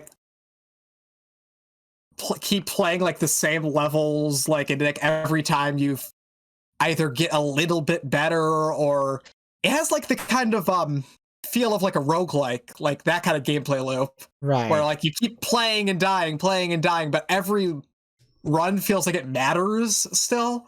Like you never feel like you're just dying for no reason. Right. And there's just such a ridiculous amount of like attention to detail, like that you could just take advantage of. So I don't know. Like I haven't even attempted like a successful run to try and kill all the visionaries in one playthrough yet, and I'm still like, it's still like crazy addicting. Right. Okay. But yeah, and just the gunplay is great. Writing's great. All the characters are fun. The main character, he really does find multiple ways to say fuck. See, I knew it's impressive. But for me, I kind of didn't care about Deathloop at all. You know? Yeah. I didn't get it at all. But the reason for that is mostly just because I got Dishonored. You know, see, I'm in like the same because boat. everybody I don't like Dishonored one that much. Like here's the thing. Like when people were praising Deathloop, it sounded exactly to all the same praise I heard from Dishonored and stuff. And I tried Dishonored, and I immediately like didn't care for it at all. Like I played through the tutorial and stuff, and then never touch it again because I didn't care for it at all. You know? See, I bounced off Dishonored because I didn't find it as interesting as the games they were trying to imitate. Like, you know, Dishonored's trying to be like immersive sims, like from the 90s, like Thief and stuff. And Deathloop also has that. Like, Deathloop is clearly also inspired by like immersive sims. Like, there's a lot of like System Shock kind of esque stuff in it. But Arcane's just gotten so good at that since Dishonored 1 that, yeah, it's great. Yeah. But like, I'm kind of like, you know, scared off of Deathloop just because I know their previous work and I know I don't care for it. Yeah. When everybody says it's amazing and I'm just kind of like, nah, whatever. Yeah. If it counts, I also don't really like Dishonored. I'd probably like it more if I really gave it the time. I mean, I probably would like Deathloop more, but I'm still not convinced. I don't know. Yeah. Maybe I'd have to try it out, but I'm not like gonna buy it. I'll Steam share it to you sometime. Yeah, maybe something like that. It is. Also, the multiplayer is fun. Just getting invaded, because that's the is it Juliana? I think that's her name, yeah. I forgot her name, despite her making fun of the main character getting her name wrong a few times. But that's really fun because that's the one thing that's never consistent.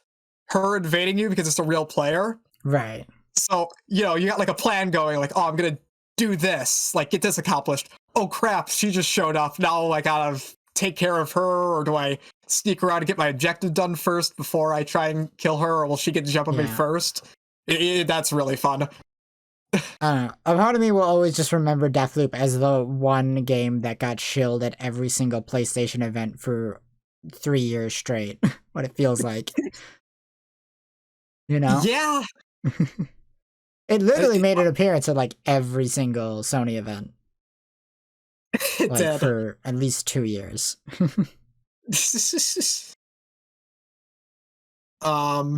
Yeah, it really it was everywhere, wasn't it? Yeah, I wasn't that excited about it because they kept showing it off.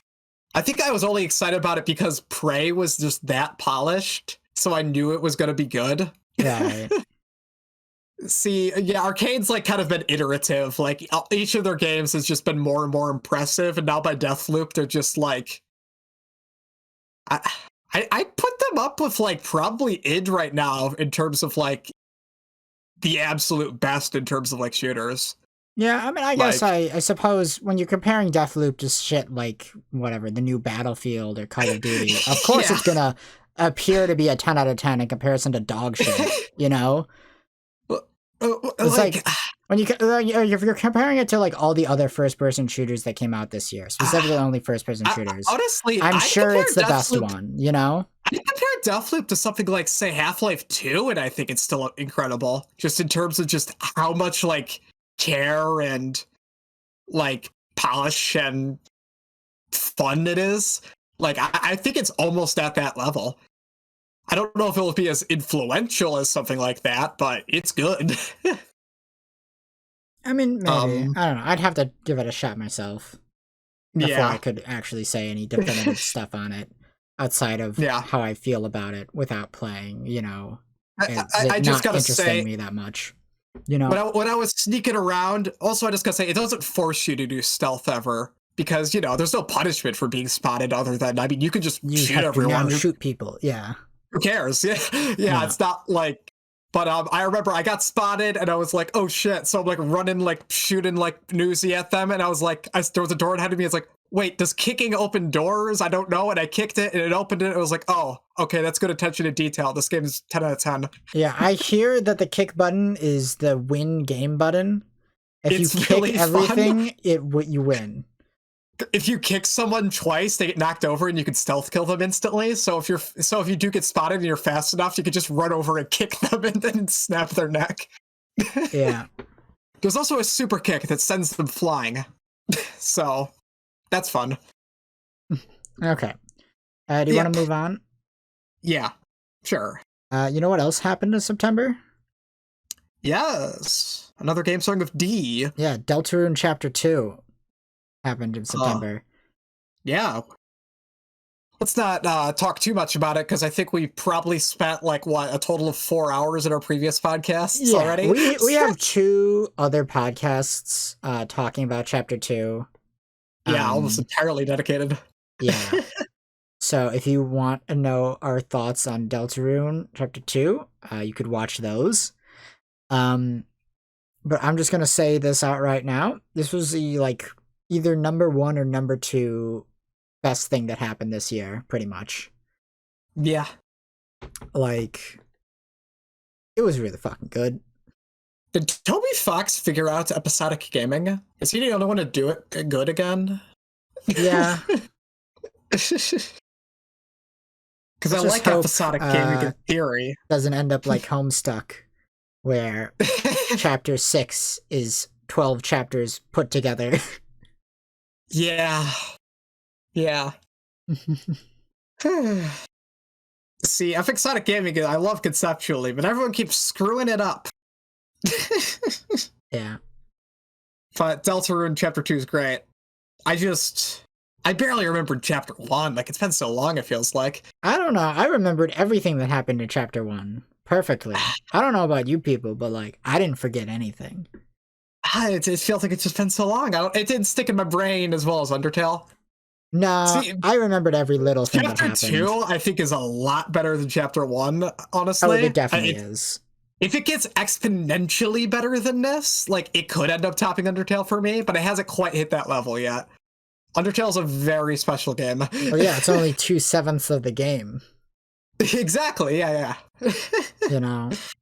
Yeah. At this point in Undertale, you would have been, like, a quarter of the way through the ruins.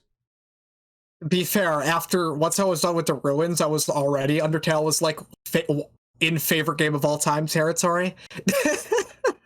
Yeah. The ruins are that good. I mean, you gotta remember, Deltarune's a lot longer. Deltarune's planting a lot of seeds, too. There's mystery stuff going on. That I am excited for. Yeah. What is Aurel?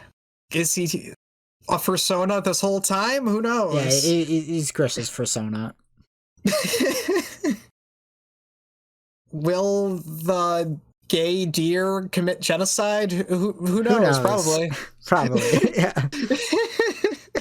Yeah. This was a good year for Metroidvanias and Reindeer Girl. Yeah. Yep. Sure was. Yeah, but real quick, something I didn't talk about in the other 2 podcasts about Deltarune, which goes more into, like, me, like I was saying, is just like Rouse is connected to Chris in some way. Yes. Because I know a lot of people compare Rouse to, like, Asriel, of course, which makes a lot of sense. Well, yeah. But I kind of feel like Rouse has more in common with Chris than he does with Asriel, you know? See, I think that's, like, a thing that more episode 2's leading into, or more that we've had like theories, because when he takes off the hat for the first time, I think you're instantly supposed to think, oh, it's Azrael. Like, yes, I think that's like it is very much what you're supposed to think. But like, if you think about it more, in the sense that they have some connection to Chris, because they're the same height as Chris, they have the same like eye color as Chris. Okay. And like Chris used to have a pair of like red devil horns that he wore all the time. Yeah. And Rousey's horns are like red/pink. Yeah. So yeah. Yeah, so if you interpret like Rousey as supposed to being like Chris's like idea of themselves, their persona, there's no other way around it. You know, yeah. Then yeah, I mean, like the connections are very much there. I feel like the fact that like they have the same eye color and they're the exact same height. Yeah, they'll probably make it more explicit as things go on. Yeah. It also feels weird because each chapter, Rousey loses an article of clothing. You know, and it like reveal more. It's like in chapter 1, he takes off his hat, and then there's a scene in chapter 2 where you see him without his glasses. Oh my gosh! I'm sure there's probably going to be a scene in chapter 3 where he takes off his scarf. So stop.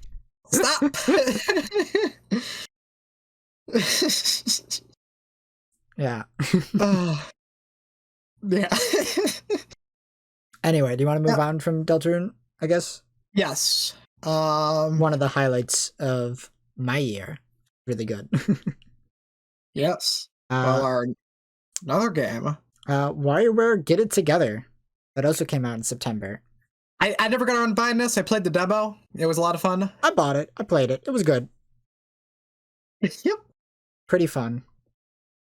They did 9-Volt Dirty, though. He's trash. Such a bad character. Which one's 9-Volt's the little kid? Yeah. Okay. They're based under. Yeah, he's not 18-Volt because 18-Volt's the big guy. 18-Volt is the man-sized child. Is he a child? I always just assumed he was like he's like a third grader, I think. Oh, I always like to assume he was like a 26-year-old that just hanged out with him because he's a cool dude. No, he's literally a child in the body of a man.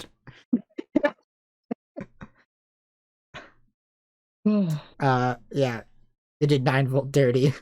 Did they just shoot? I genuinely can't remember what he even did. 9-Volt rides on his skateboard back and forth. You cannot control his movement. Ugh. And he can only shoot up with his yo-yo. Well, they needed a gimmick for everyone, you know? Yeah. Someone's gonna end up getting a crap one. Yeah, he's like objectively the worst character in the game. Did it actually end up being the best because she could just fly and shoot? She's like the second best. Orbeon is surprisingly the best. Huh. Just because his tractor beam is like really OP. Interesting. And he can also fly. I'm glad they have a new WarioWare game. I mean, Gold was technically a new game, but that was also kind of a best of thing. Yeah. I really like the new gimmick in this one. It was really cool. Being able to play as all the characters is super fun. Yeah. They should make a new Wario Land game where you play as the WarioWare cast.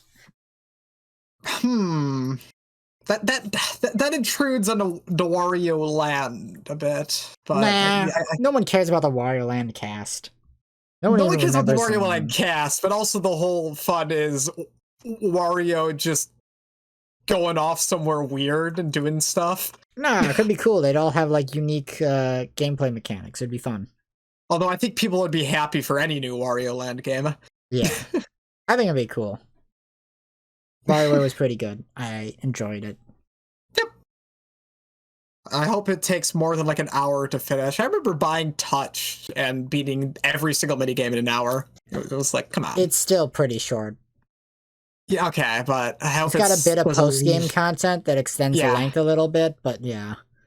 Gold had some okay replay values. So it does have like online leaderboards and some online competition stuff that it wants you to play in and stuff. Okay. But yeah, I didn't end up playing it that much afterwards. Like, only a little bit, and then I kind of stopped playing. But I enjoyed what I played. And it wasn't full price, so I'd say it was worth it. Alright, good. Now, do you want to move on to the next game? Yeah. Well, our next game was my favorite fighting game to come out this year, Melty Blood Type Lumina. It's a new Melty Blood fighting game. Doesn't have as many characters as the previous games, like, at all. It has like a third of like the previous game's roster, but also all the new gameplay mechanics are really fun. Like, I like the idea of like just mashing a button to do an auto combo. That's honestly like, because you can still do regular combos that are more optimal, but just having that like emergency combo, like they can just pull out of your ass at any time, is really fun. The shield mechanic is hilarious because you can shield and then instantly counterattack, and then if your opponent is like frame perfect, they can also shield. And it ends up in these great moments where you do like 5 shields in a row and just have like a Mexican standoff. It's hilarious. So, and yeah, it's just a lot easier to play the Guilty Gear, honestly. Like, I don't know. You could argue that some of the stuff does make it too simple, but there's enough depth there to still make it fun. I don't know. They just announced 2 DLC characters for it too, so looking forward to those. Still no Neko arc. Disappointed by that. I hope that will be the final DLC character. I know. That was like the big meme. I know. Coming back. I don't know why Neko arc took off so hard as a meme this year out of nowhere. It was really funny, especially seeing people who have no knowledge of the franchise. Oh yeah, I love when people see RQED and call her, say like she looks like a human Neko arc. Yeah, it's really funny.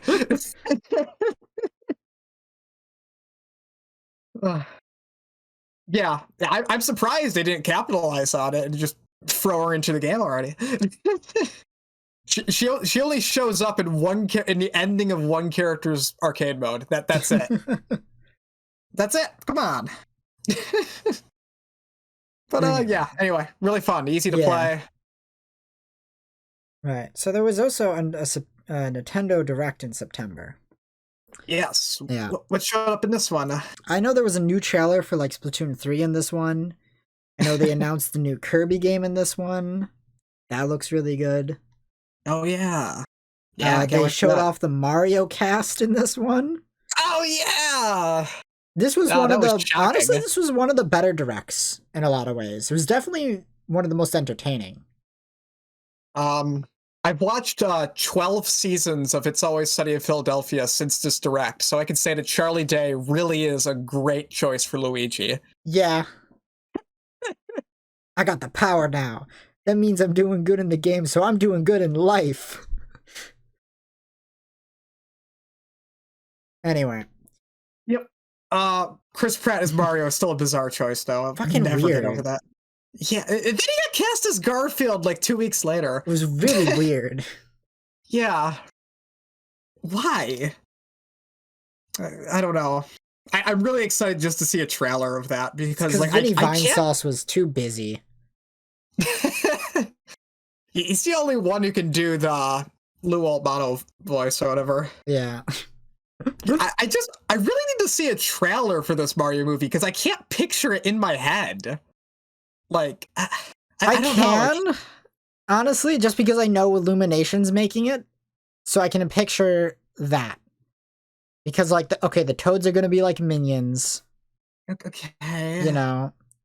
Well, Chris Pratt Mario, I still can't picture. Just that my brain rejects that. Like, I've seen videos where they edit Chris Pratt's voice, and it doesn't feel real. It doesn't feel right. Yeah. But I in some ways, it's weirdly perfect for Illumination, just because Illumination's whole thing is making their movies super cheap and copy pasting a lot of their assets throughout the course of the movie, like reusing models of like background characters and stuff like that. And so that's kind of perfect for Mario because outside of the main cast, all of the enemies you can just copy and paste them, and that's totally fine. Yeah. You know? By the way, I have a thing I want to make. I want to see if it's clear or not. Okay, so the one guy was credited as Spike. Everyone's saying it is Foreman Spike. I'm pretty sure it has been confirmed to be Foreman Spike. I can't find anywhere they've confirmed it. Like I remember in the direct they showed off him playing, and it was like a picture of Foreman Spike. Okay, I just remember the word Spike because there's also a Mario enemy called named Spike. Yeah. So is he just gonna be that Mario enemy? Because that would be even funnier. No, I think they did confirm in the in the direct that it is Foreman Spike that he's playing. Okay, because I was like, I can't remember. I was trying to like double check, and I couldn't figure it out if it was like true or not. Yeah. Well, since Jack Black is Bowser, I really hope we get to have a musical number with Bowser. That would be exciting. Also, Charlie Day is a really good singer, so Luigi musical number is going to be exciting as well. Yeah, I'm just waiting for. You know what? I really want this movie to do good, just so one day we can get a musical adaptation of Mario and Luigi Bowser's Inside Story. That will never happen, but sure. It will be awesome. I just hope we get the Sonic Adventure 2 You're movie telling first. me you don't want a film adaptation of Mario and Luigi Bowser's Inside Story? I do not want to see the inside of Bowser's body with good graphics, with like non-2D graphics. Like, ew, they're gonna have like uvula textures. You're telling me you don't want to watch a movie about Jack Black boring Chris Pratt? No, I don't. I really don't. I don't want to see who they cast as Fawful.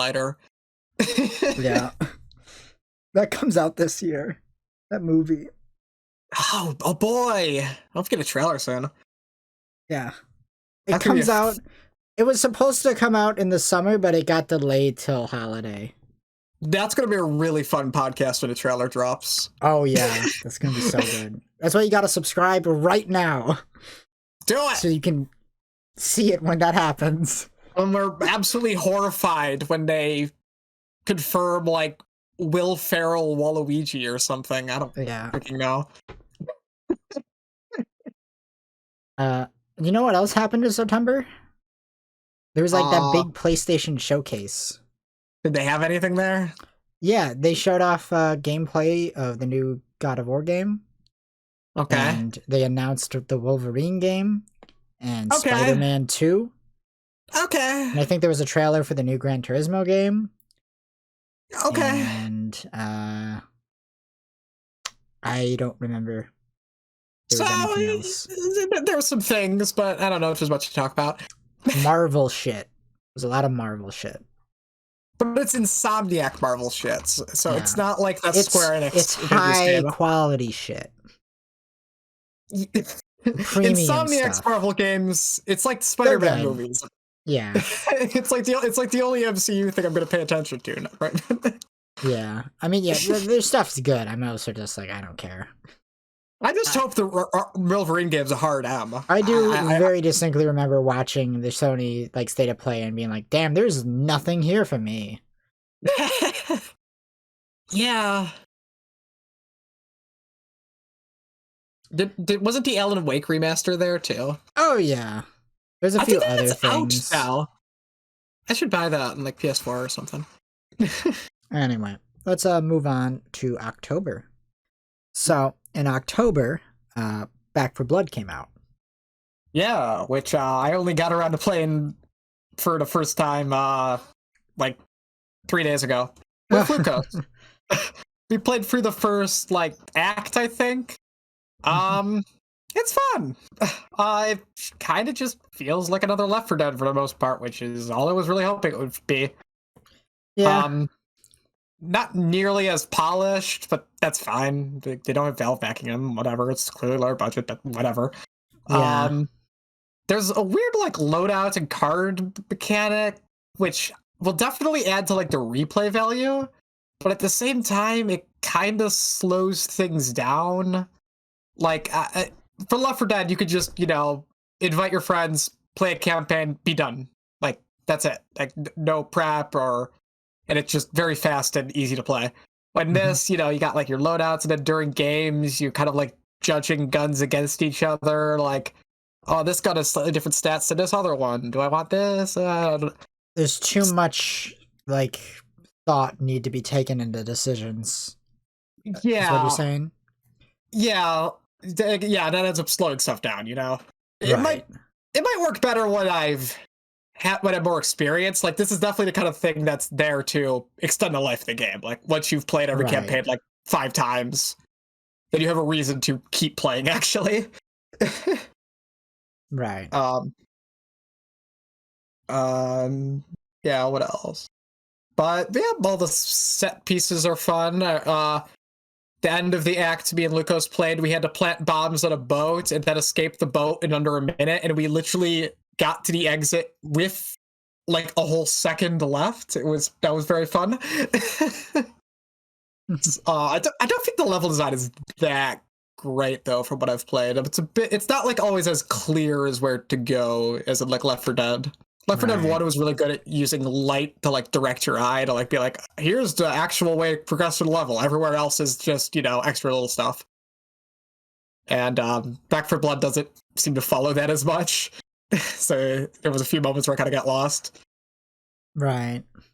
But overall, it's fun. I'll definitely be playing more. Okay. Move on to another game that came out in October, which was Metroid Dread. One of the best games that came out this year, really. It's really, really good. It was phenomenal. And an absolutely amazing Metroidvania. Is it the best 2D Metroid? Arguably. Super Metroid has some special stuff, but Metroid Dread also controls so well. Yeah, I kind of feel like it's better than Super Metroid just for the controls, and that's just because I kind of don't love a lot of the Super Metroid controls. I always felt it's very floaty. Yeah, I didn't really love how floaty it is, and trying to do the wall jump is a big pain in the ass. Yeah, wall jump's awful.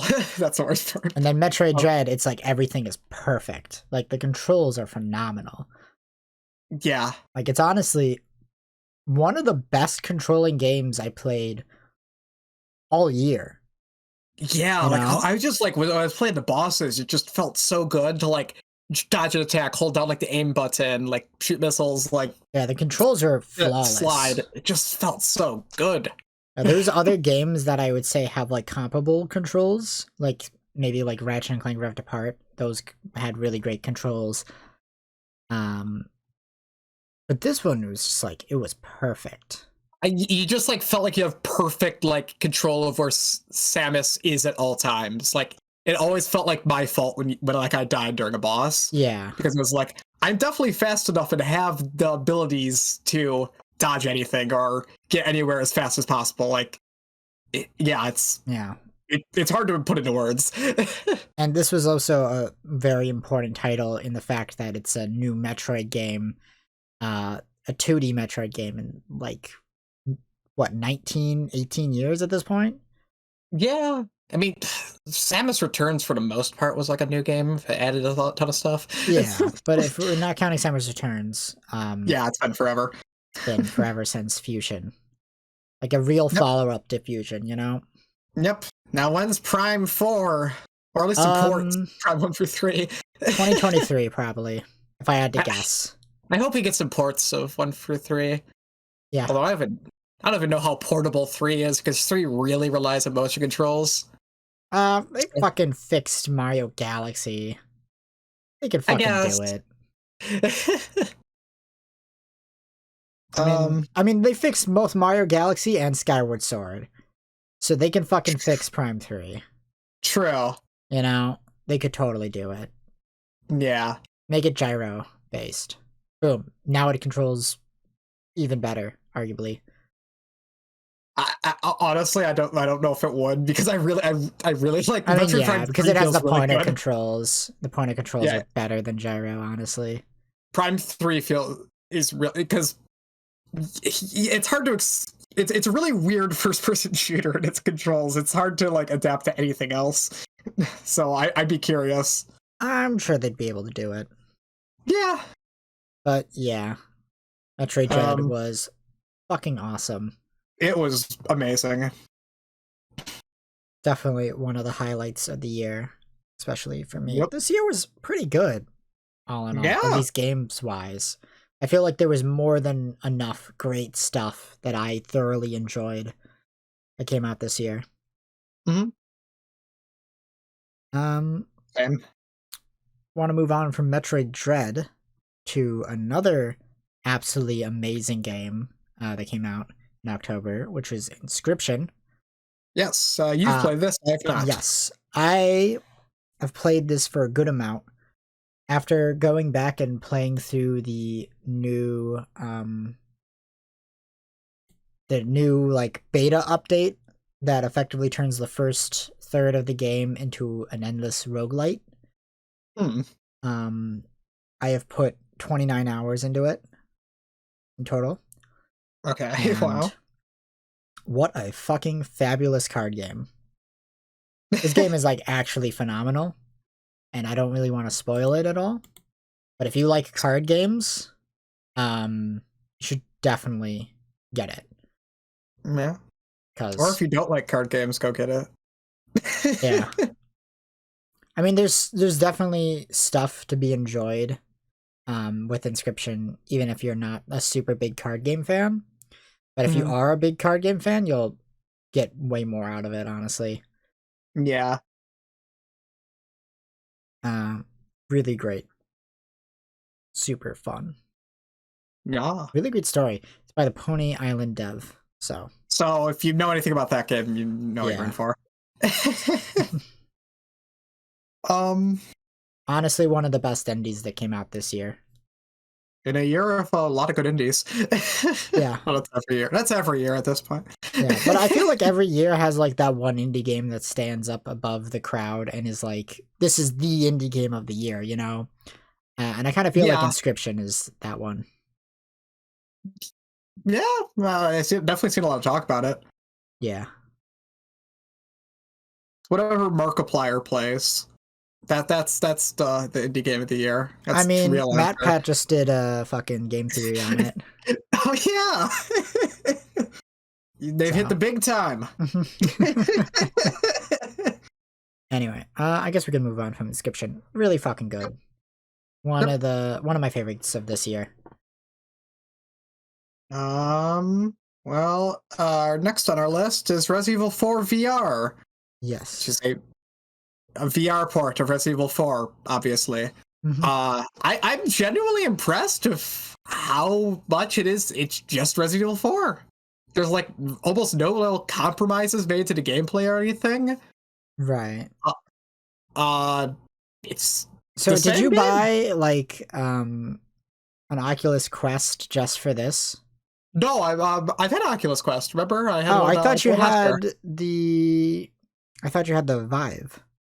No, I had an Oculus Quest 2, and I had my brother bought the link that you can plug it in and hook it up to Steam. Okay. There's a cord to.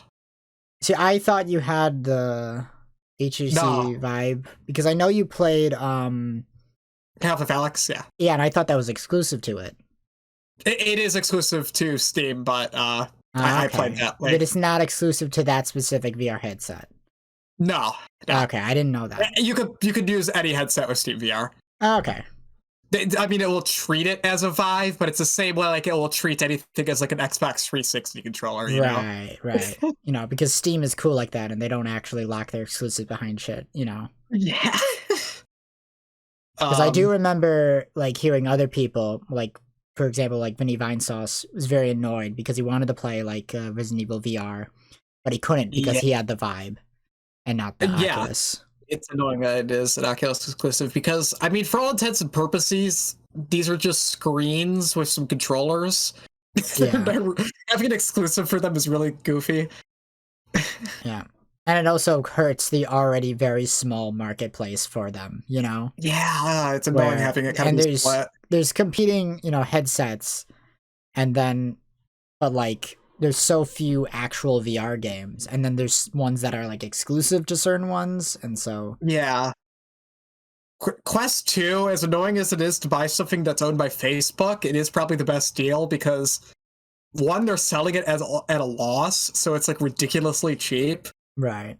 And two, if you just buy the right cables, you can plug it into your computer and just play any game on Steam with it. So yeah, but it's like also it's pretty annoying just because, like I said, there's so few VR titles, and it's such a high investment just to get any VR headset that no one's gonna really buy two unless they're like well off enough and they care that much, you know? Yeah. It's a shame because I wish it. Quest 2 is the closest just because of how cheap it is to VR being more accessible. And I wish it were accessible because there's a lot of cool stuff happening with VR games. Yeah. I don't know. I kind of feel like VR as a market, if, you know, arcades and stuff were still more prevalent, especially nowadays where they're like 100% super dead, even in places that, you know, they used to still be around. Then you'd have like a lot of VR like sets at like, you know, arcades and stuff, and that could work really well. But arcades have always tried to do the VR thing. I think it hasn't worked at arcades because you don't want to put on something that someone else's sweaty face has been on. That's true. I read something when Wolfenstein came out, arcades would buy copies of it and make like makeshift VR where they would just shove a screen in your face and charge you like $5 to play Wolfenstein in VR. Yeah, I imagine that's a really easy way to get a nasty case of pink eye. Yeah, probably. But what I find cool about VR is how it like slightly is affecting like game design. It's like one of like the only places left that's like forcing like developers to like get really creative in how they like design games. Like it reminds me of like early like 3D where you just have like weird design decisions just to make it like more accessible and stuff. Like a lot of VR games give me that energy, which is I like a lot. Yeah, I mean, I kind of agree, but I also kind of feel like there's still a lot of innovation to be left throughout the entire industry as a whole. It's just that most people just aren't brave enough or smart enough or creative enough to find said innovation. Oh yeah, of course. It's just especially in the AAA sphere, and any like AAA VR game is really interesting. Which the only AAA VR games we have is like 2 Resident Evil games and Half-Life Alyx, which are both really good, but I guess that's it. Yeah. But Resident Evil 4 VR, in conclusion, it's great. Pulling the gun out of your holster, loading it with ammo you pull out of like your pants, and then you have to load it and cock the gun is so cool. My one issue in VR is the rifle, because you have to hold it up to your face with the scope to see through it, and it just feels like it's really hard to like hold it straight. It's like it's gonna be shaky no matter what you do. It's really hard to use that well. Yeah, but otherwise, great. Also, the shotgun you can hold it with both of your hands, which is the coolest thing ever. So, go buy it just for the shotgun. Yeah. All right. You want to move on from Resi 4 VR? Yeah, sure. Okay. Another game I just recently got to playing, Dead Estate. It's a roguelike, which I think originally was a Newgrounds game. Right. I think like a very basic version of it was a Newgrounds game. They kind of like fleshed it out and expanded it into a whole game and put it on Steam. Very Enter the Gungeon-y, more horror themed. It's kind of, you know, just like an isometric roguelike where you run around, shoot enemies, find guns, you know. The usual.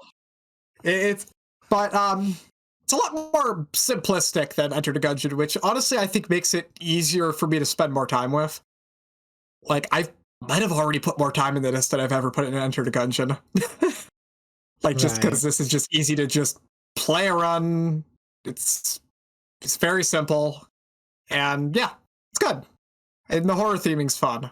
You get to fight zombies, clowns. So, yeah, good. Are there mummies and skeletons? Probably. Okay. Yeah, because I'm not really familiar with this game at all. I haven't seen anything of it, so. Yeah. Yeah, I just saw it around when it came out. A lot of people I just saw playing it. I think, remember Indie Moss, that one YouTuber who kept making Dark Souls videos, and now he still works Dark Souls in all his titles? I think he just did a video on it. Okay. Yeah. He did the top 10 stones in Dark Souls video.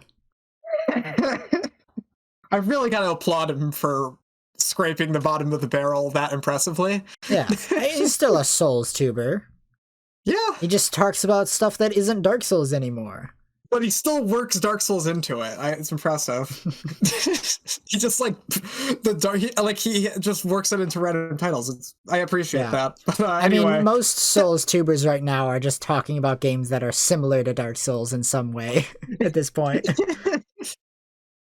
Oh man, imagine that is until Elden Ring comes out, in which case they're all jumping back on the Souls train. Oh boy. Did any of them try to become like Kingsfield YouTubers? I know at least one of them covered Kingsfield. Yeah, I know one of them did. It was either like Iron Pineapple or the other one that I always confuse with Iron Pineapple.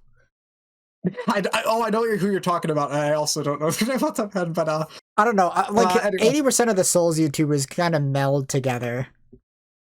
Yeah. The ones that just do like a bunch of goofy PvP stuff as their main content. And then there's the lore people. Yeah. But anyway, the TF2 YouTubers should go get into Team Fortress Classic. There's an entire decade of content right there. Nah, you can't swap games or else the TF2 fans will rip your head off. I forgot about that. That's true. Yeah. What happened to Moose Elk? Oh. Nah, he's fine. We switched to Overwatch and then gained 1 million subs, and then he switched to Fortnite and gained 3 million subs. Now he's at 5 million, I think, something like that. Maybe he's at 13 million. Yeah, he's probably fine. How is he doing? I haven't. What about Stir? Stir is like the Andrew Hussey of Stir's incredible YouTubers. Because remember back when Germa was known as that guy that's Stir's friend that occasionally shows up in his videos? Yeah. And now Germa's one of the most well-known Let's players in existence. It's fascinating. Yeah. And Stir has been lost to the annals of history. Yeah. Yeah, Muselk has 9 million subscribers and he just does Fortnite stuff now. And I think he has his own skin in Fortnite. Oh my god. Yeah, he made it big. Gotta get on this shit. I want a Fortnite skin. Although I think he does have a second channel where he occasionally does TF2 stuff. Okay. He's still a good rocket jumper. I'll hand it to him. But anyway. Yeah, he has a second channel where once in a blue moon he'll upload a TF2 or Overwatch thing. Yep. Yeah, want to move on to our next game? Yeah. All right. Happy Game. I just played this in one sitting a few days ago. It's a point and click, very much in the style of Amanita Designs other games. They're not super obscure, but I don't know if people have heard of stuff like Machinarium, Botanicola, Semarost. I don't know. If you've played point and clicks, you've probably heard of them. I'm not too familiar with them, but I have heard of Happy Game, and I've seen a bit of it. Okay. It's very much... It's not really the kind of point and click where you walk around and explore. There's no inventory of puzzles or anything. It's very linear, right. You just move forward, there's a puzzle in front of you, you solve the puzzle, and the game moves forward. That's it. It's a point and click puzzle horror game. Yeah. I was never really scared by it at any point, but also I really appreciate it because it's really just well drawn, the art's beautiful, the soundtrack's really I imagine you have far too high tenacity to be scared by it.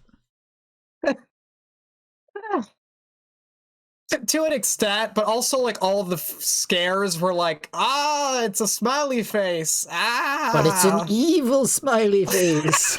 The only part that like scared me was during you do multiple nightmares throughout the game, and the second nightmare is just like you start and there's a bunch of cute bunnies, and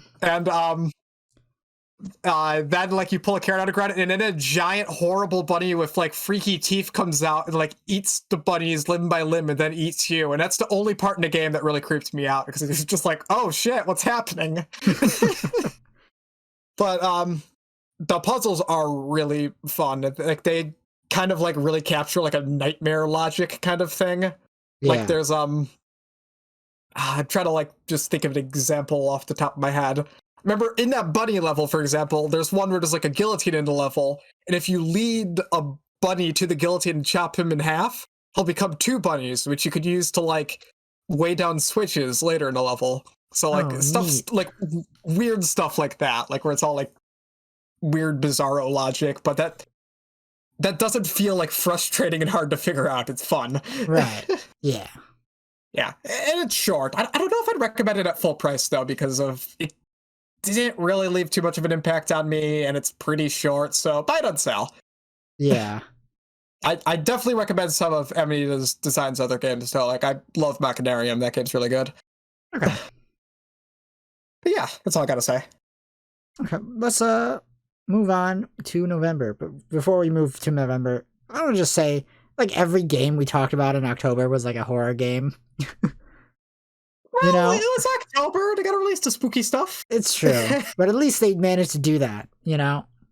Good on you, game industry. Made sure all the horror releases came out on October. It's better than releasing them in, like, August. Yeah. But November. First game we got listed for November is the GTA remasters. And I wrote remasters in quotation marks. Man. Another stinker. Very stinky. These eventually get patched up in like 2 years from now. These are really good ports. That's what I'm hoping. Maybe. But they're very stinky. They are. Yeah. They're not like tragic like Balan Wonderworld, where it's just like, damn, that sucks. This one is just like, fuck you for trying to sell me this shit. To an extent, I'm like, you know, well, yeah, I guess I am more angry because I was excited to be like to play some of the GTA games portably, but so I am a bit like, fuck you, but it's also is tragic because they removed the original games from Steam, so now you can't buy those legally. So see, I'm still more angry about that than I am upset about that. You know, it's kind of ridiculous. It's just like I'm still more fuck you. You know, I don't know why they're not just like, for example, the Sam & Max remaster came out last year, and they took the originals off of Steam just because so people wouldn't accidentally buy them. But if you bought the remaster, you just got every single of the original games in your Steam account automatically. Yeah, I know. I did that similar with like the BioShock remasters. I bought the remasters of them, and I got the originals, which is really good for the BioShock remasters. Because they're a mess on PC. Play the originals. I played through like a bit of the remaster of the first one, and I didn't find any problems. But I also didn't actually play the same graphically. So. The remasters are just a bit more unstable. Like they just crash a bit more often. Oh, okay. You know, I think I might have ran into a crash once when I was playing it. Yeah, that's the one issue. The remasters only came out so you could play BioShock on like your PS4. Right. Well, at least I got the originals too. Yeah. So, yeah, the GTA remasters, they're bad. You know, really speaking of remasters, did that Sonic Killers, that was this year, right? Oh yeah, they came out this year. When did it came out this year? I don't remember. I can't remember. I forgot to put it on the list, but we can talk about that now. Did they ever fix that up? Because that had like memory leaks and stuff. I think they fixed some of it up. I don't know how much of it they fixed up. See, a lot of the stuff in that was also stuff that could eventually be fixed, where GTA Remaster has so many problems, whereas Sonic Killers was just, some clear coding issues that they just need more QA. Yeah. Like maybe like just a few more months of development and it would have been fine. It kind of got rushed. Yeah. But yeah, and GT Master is tragic. I hope they eventually get patched to actually be good over time. Yeah. Not holding out hope though. No, anyway. Pretty bad. Another game that came out in November is Demon Turf. So I didn't play it when it came out. I actually have only played it recently, like within the last week, and I'm still playing through it. I'm not done with it. And I've gone through second world now. And I'm on the I'm like partway through the third world. And it's pretty good. I actually have a good amount to say about it so far. Because there's a lot of... It's a very interesting game with a lot of weird things in it that I kind of want to talk about. So I think I'm going to start off with the bad bits first and then talk about all the cool stuff that I actually liked about it. Because the bad bits aren't actually that bad as much as they're just kind of weird and they don't really take away from the game that much. And I think the most notable flaw about it is probably just that the random NPCs in the game look really fucking ugly for some reason. Like, they're just really weird. They all look weird and, like... Weird. Weird? They're really weird. It's like, not all of them look equally bad. Some of them look, like, tolerable, and then others look, like, really, really bad. But it comes off as, like, really weird because they're kind of, like, copy-pasted throughout the hub levels and stuff. Okay. And, like, all the main characters and, like, the vendor NPCs and stuff all look fine, you know? But then you get these NPCs, and, okay, in order to, like, really illustrate, like, what I'm talking about here, I'm probably going to edit in a picture of it now, but I'm going to try and show you one real quick. Sure. Try and find a picture of them.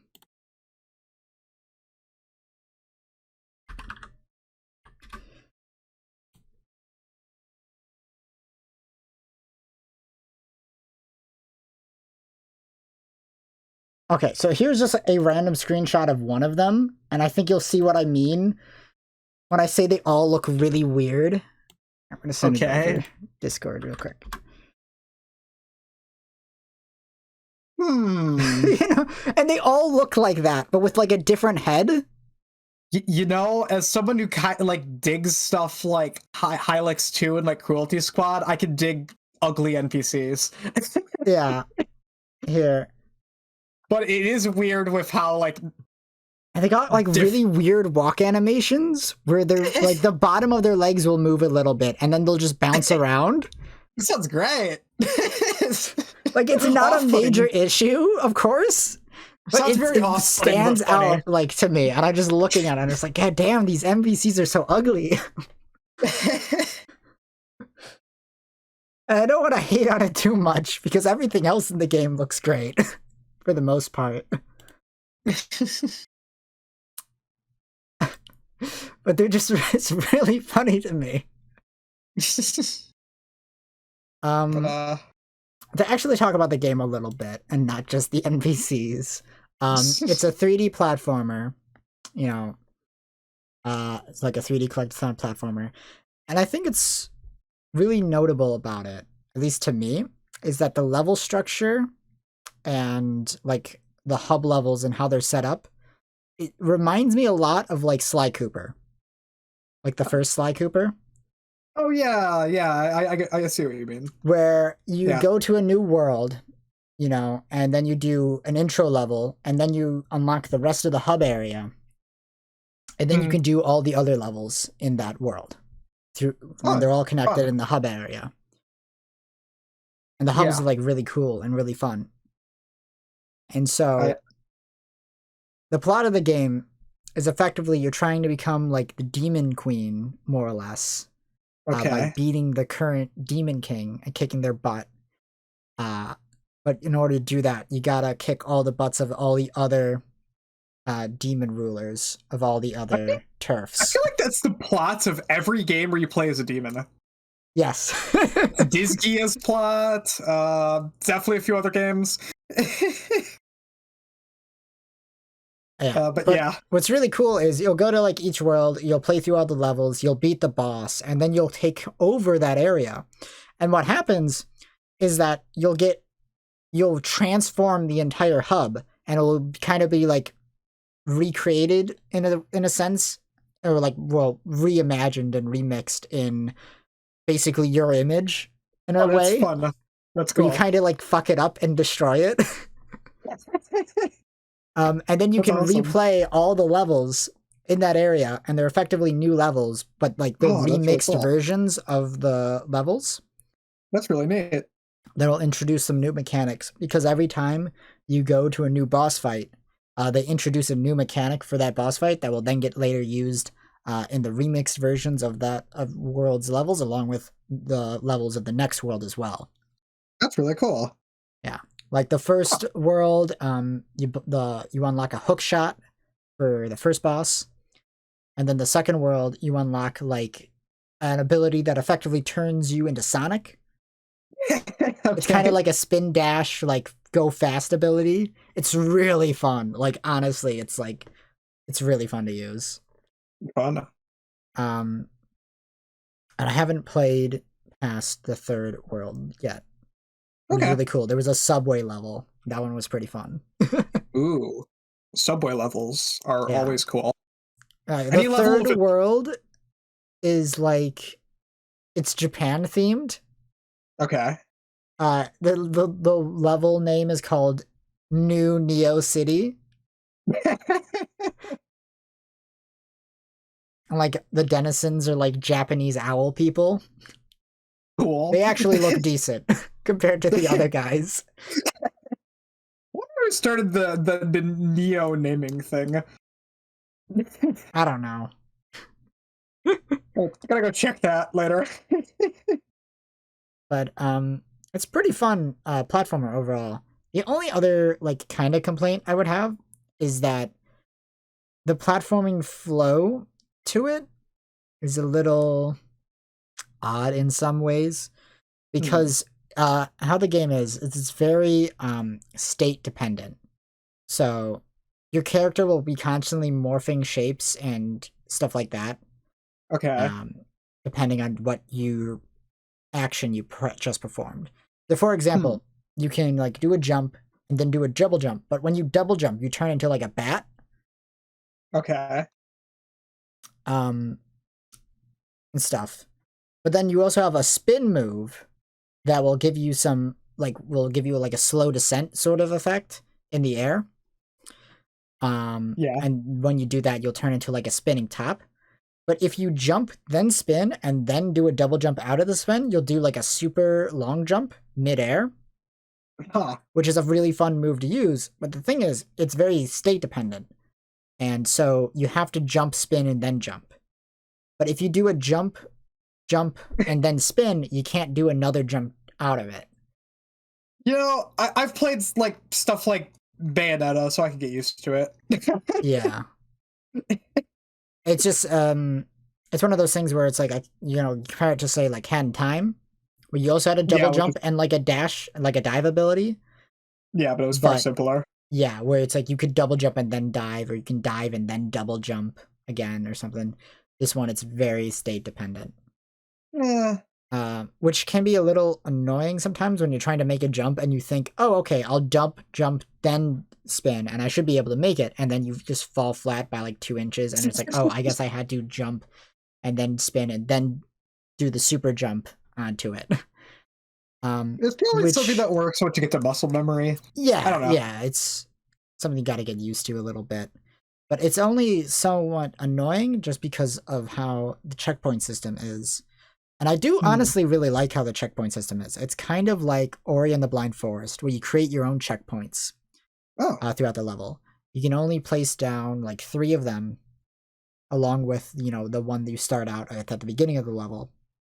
Okay. And there's a few cool things you can do with them, like you can teleport between them, and they also have like a kill bind button where you hold down one of your buttons and it kills you after a few seconds, so you can just get back straight to your checkpoint if you ever need to. Okay.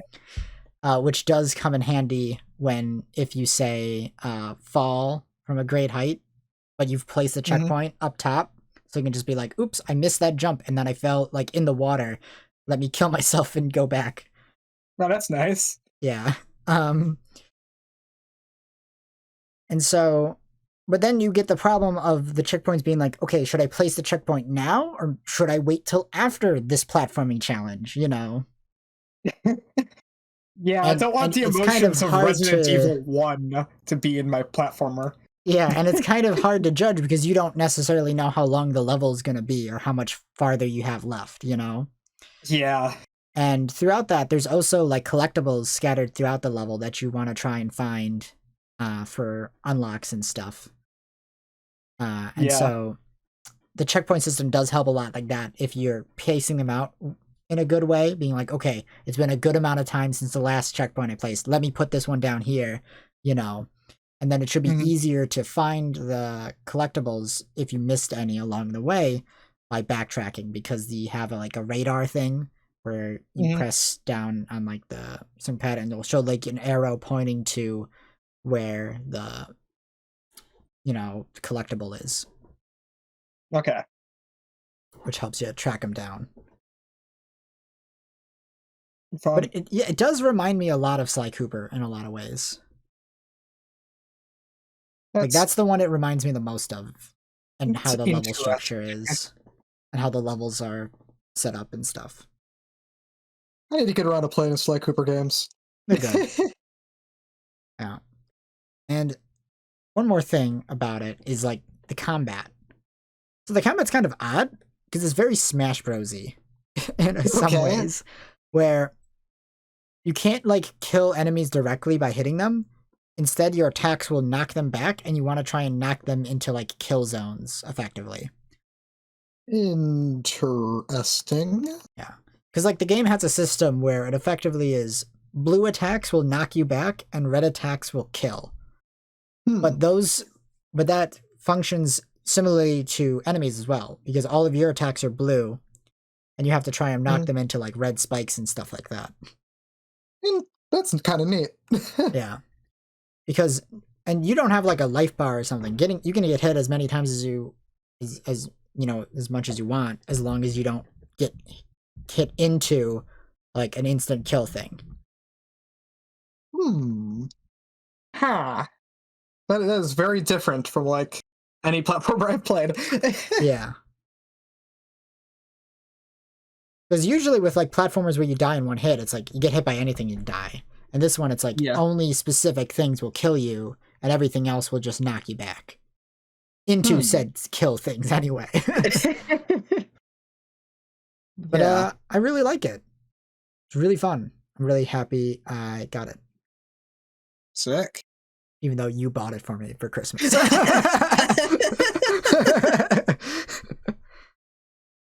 See, this game was on my list, but I forgot to wishlist it, and I couldn't remember its name, and my brain kept confusing it with Here Comes Nico. Right. You know what's funny? Nico is in this game.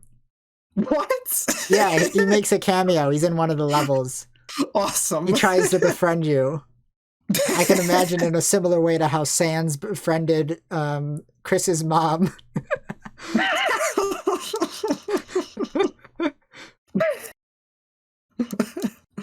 By telling him bad knock-knock jokes.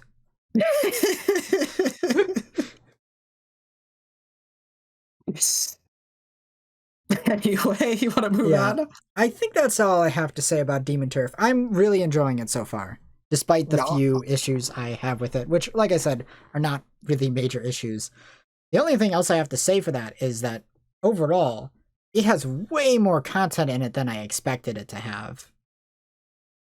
Like, considering that you have, like, 4, maybe 5 full worlds, each with, like, 7 levels plus a boss in them, and then each one has a remixed versions of all of their levels that you can play through again. and with like new mechanics added to them, and then on top of that, there's extra bonus levels like throughout the main hub. Yeah. And there's like tons of those that you can do. It has tons of content. And on top of that, you can like there's upgrades and stuff to collect, and you can repaint your character and dye your clothes and hair and stuff. It's cool. It's fun. Good game. All right. Good 3D platformer. I'm always down for a good 3D platformer after Ballad Wonderworld burned me. You didn't buy that though, so. I didn't, but I was really looking forward to it. If they didn't release a demo, I would have bought it. Yeah. And that's scary. I'm actually amazed they released a demo for Balan Wonderworld. I know. It's like they actually were confident in that, which, you know. How many sales do you think they lost because of that demo? Like a ton. Because I was like almost like, man, should I pre-order this? Before the demo happens. Yeah. Anyway. Want to move on to Shin Megami Tensei 5? Yes, which I got for Christmas. I've been playing it. I finally beat the first boss after like a week. Yeah. Yeah, it's pretty good. It's hard to talk about what's new. I don't know. I've only really played like Nocturne, and this feels very much like Nocturne again. Right. It's post-apocalyptic Tokyo, and there's sand everywhere, and you recruit demons and fuse them. Big difference is now there's a jump button in the overworld.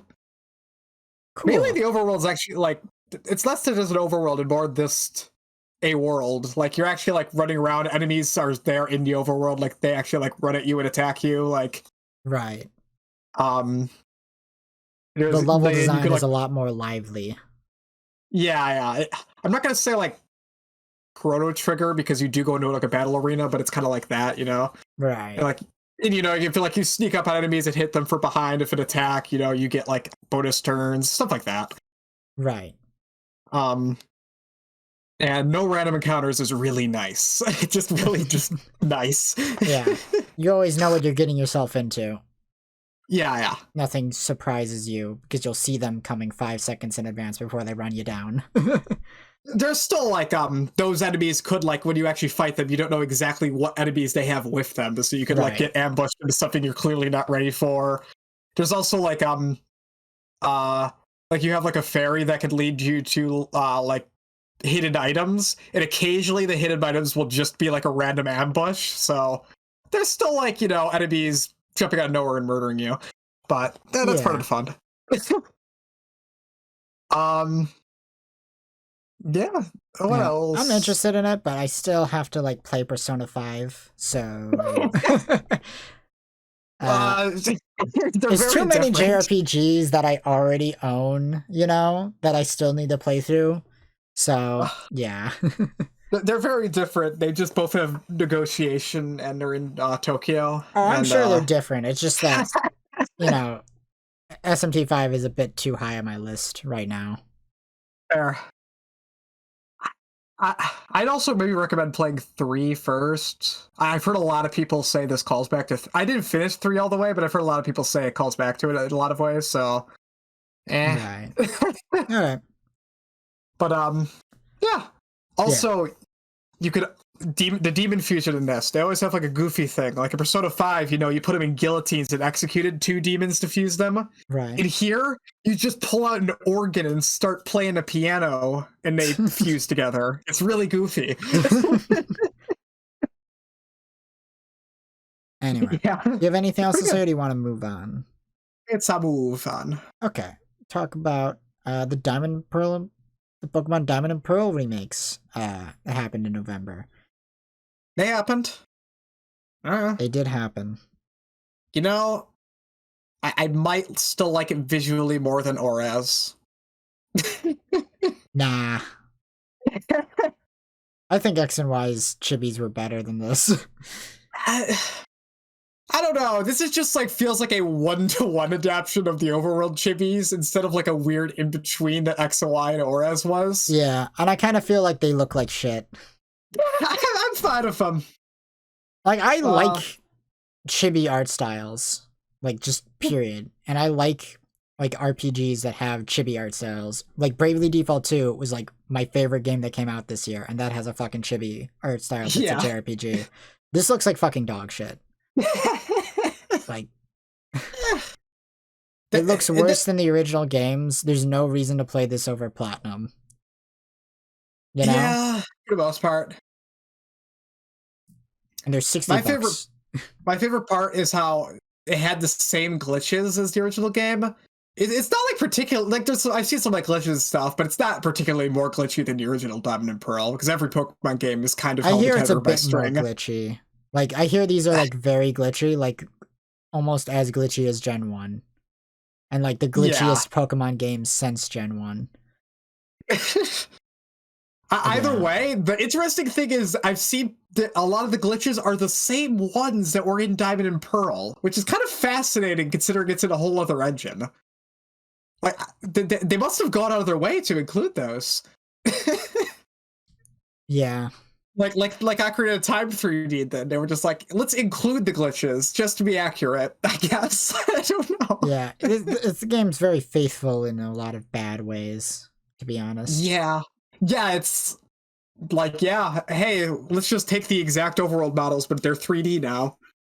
So, come hell or high water, it is pretty much a 1-to-1. Yeah. Which, I mean, I guess that no one can complain about stuff like Oraz, like when they removed Battle Frontier. They can't complain anymore, people. It's 1-to-1 now. To be fair, they somehow still made the Battle Tower even worse than they were in the original, because they don't even have multi-battles. Oof.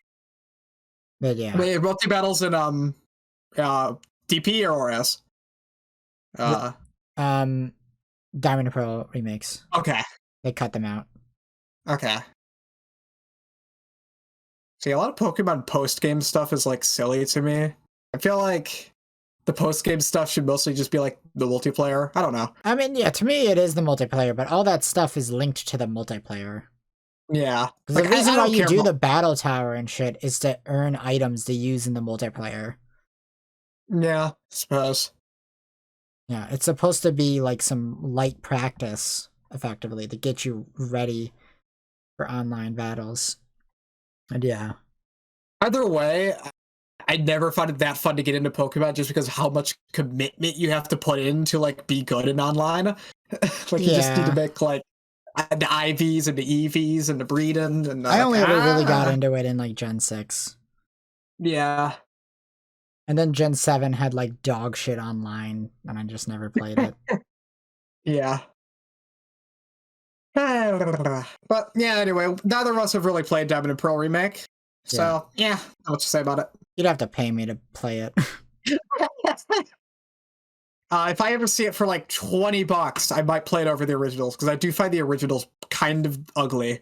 Despite, I really like the visuals of the other DS Pokemon games. Just I think they look fine. I'd play Platinum. I wouldn't necessarily play Diamond and Pearl. To be fair, Gen 4 is like, you know, just Diamond and Pearl are not great. Overall. Yeah. Which is why having a faithful remake of them is fucking stupid. So they're one of the weaker games in the series. Well, and then you have Platinum right there that fixes like all their fucking issues. Yeah. It's dumb. Weird. Not good remakes. Oh. Anyway, let's move on. So Arcane happened. Remember that? I did not watch Arcane because I am allergic to League of Legends, despite our next thing on our list. But yeah, Lucas watched Arcane, so yeah, it was fucking good. I've heard everyone say it's freaking incredible. Yeah, honestly, it is really good, and I only have one thing to really say on it, which is related to what people have been saying on it, which is that like, oh, it's like the best video game adaptation. And that's somewhat true.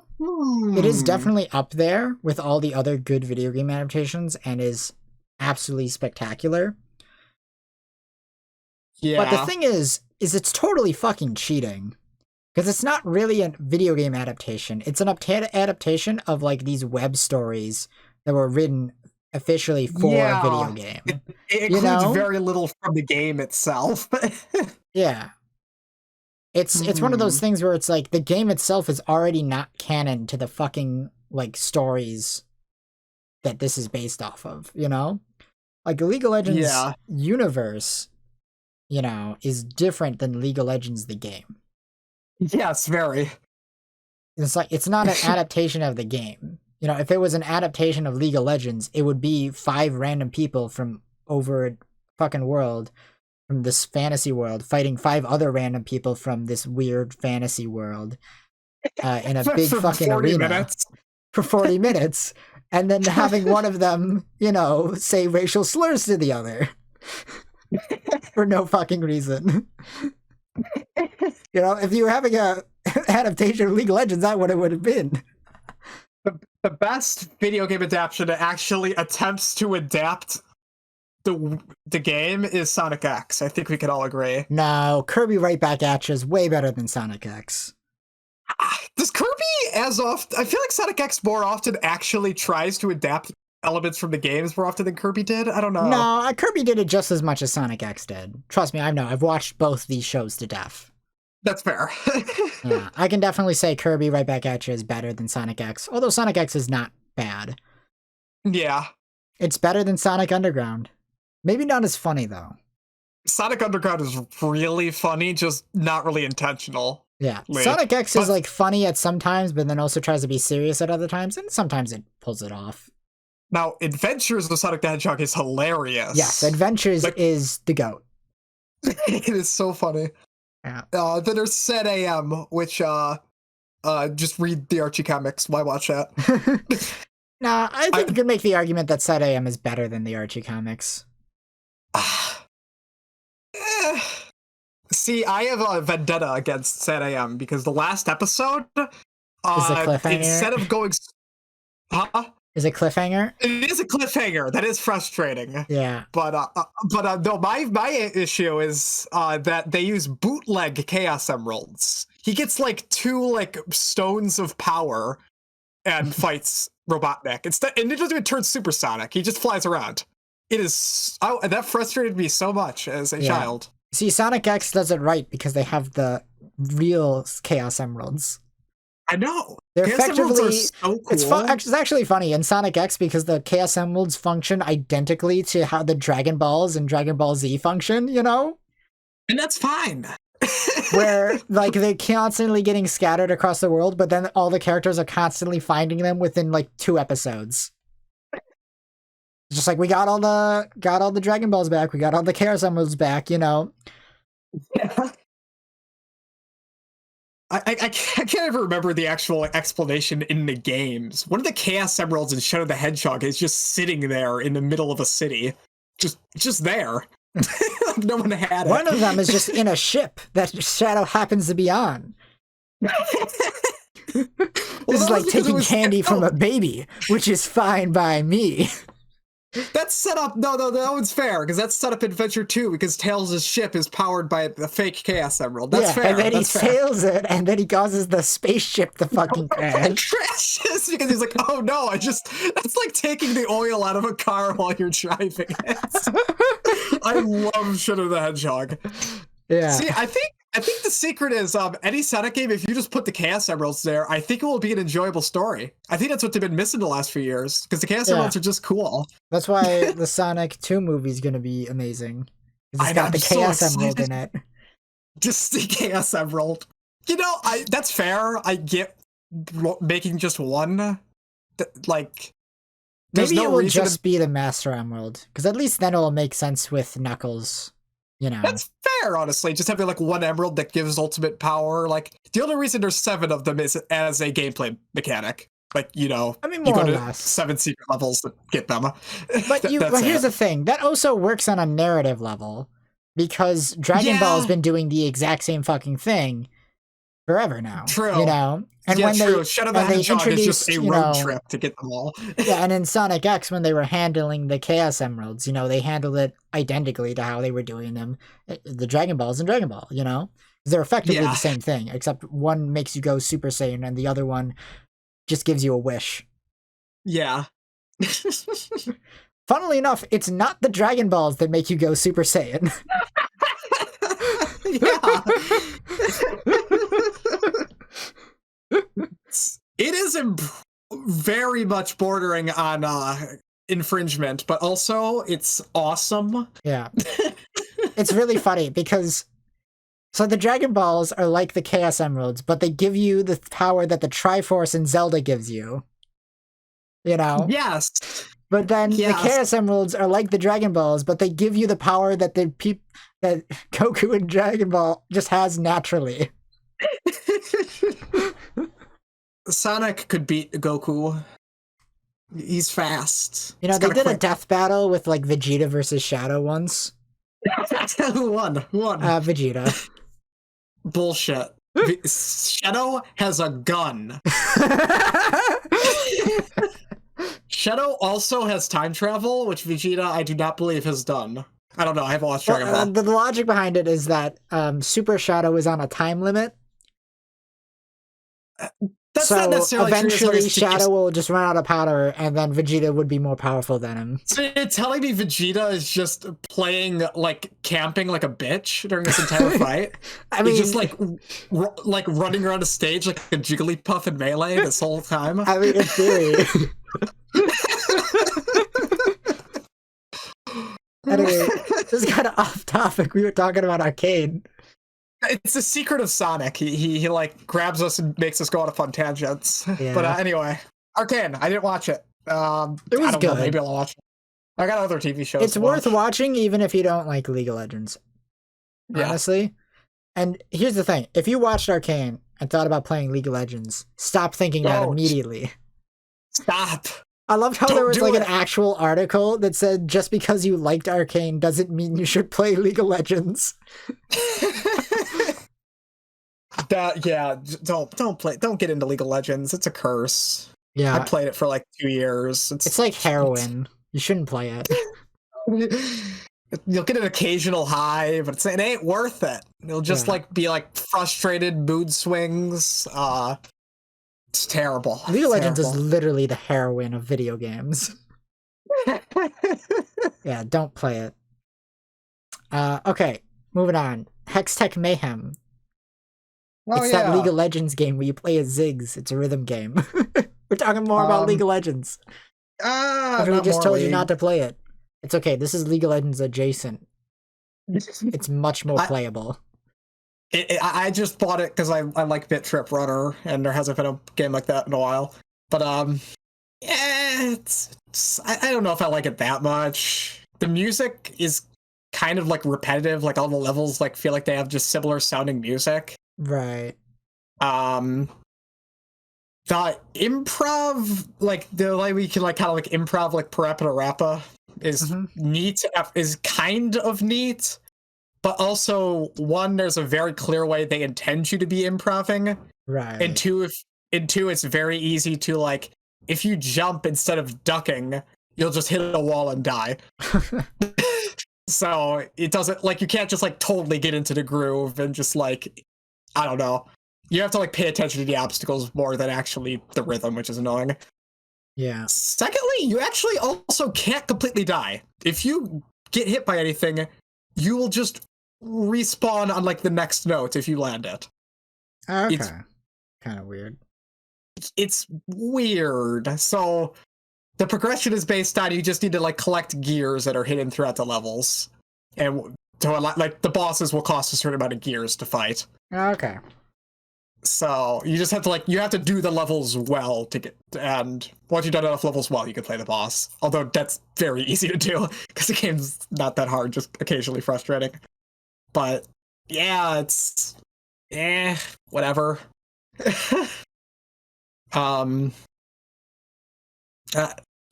just kind of repetitive. I don't know. Just Runner 3 had a lot more going on in terms of like keeping itself fresh by introducing a lot new mechanics. Like once this is like a few levels in, there's like no new mechanics other than there's one where you just need to tap twice instead of once. That's it. Okay. It's like whatever. It just gets really repetitive really fast.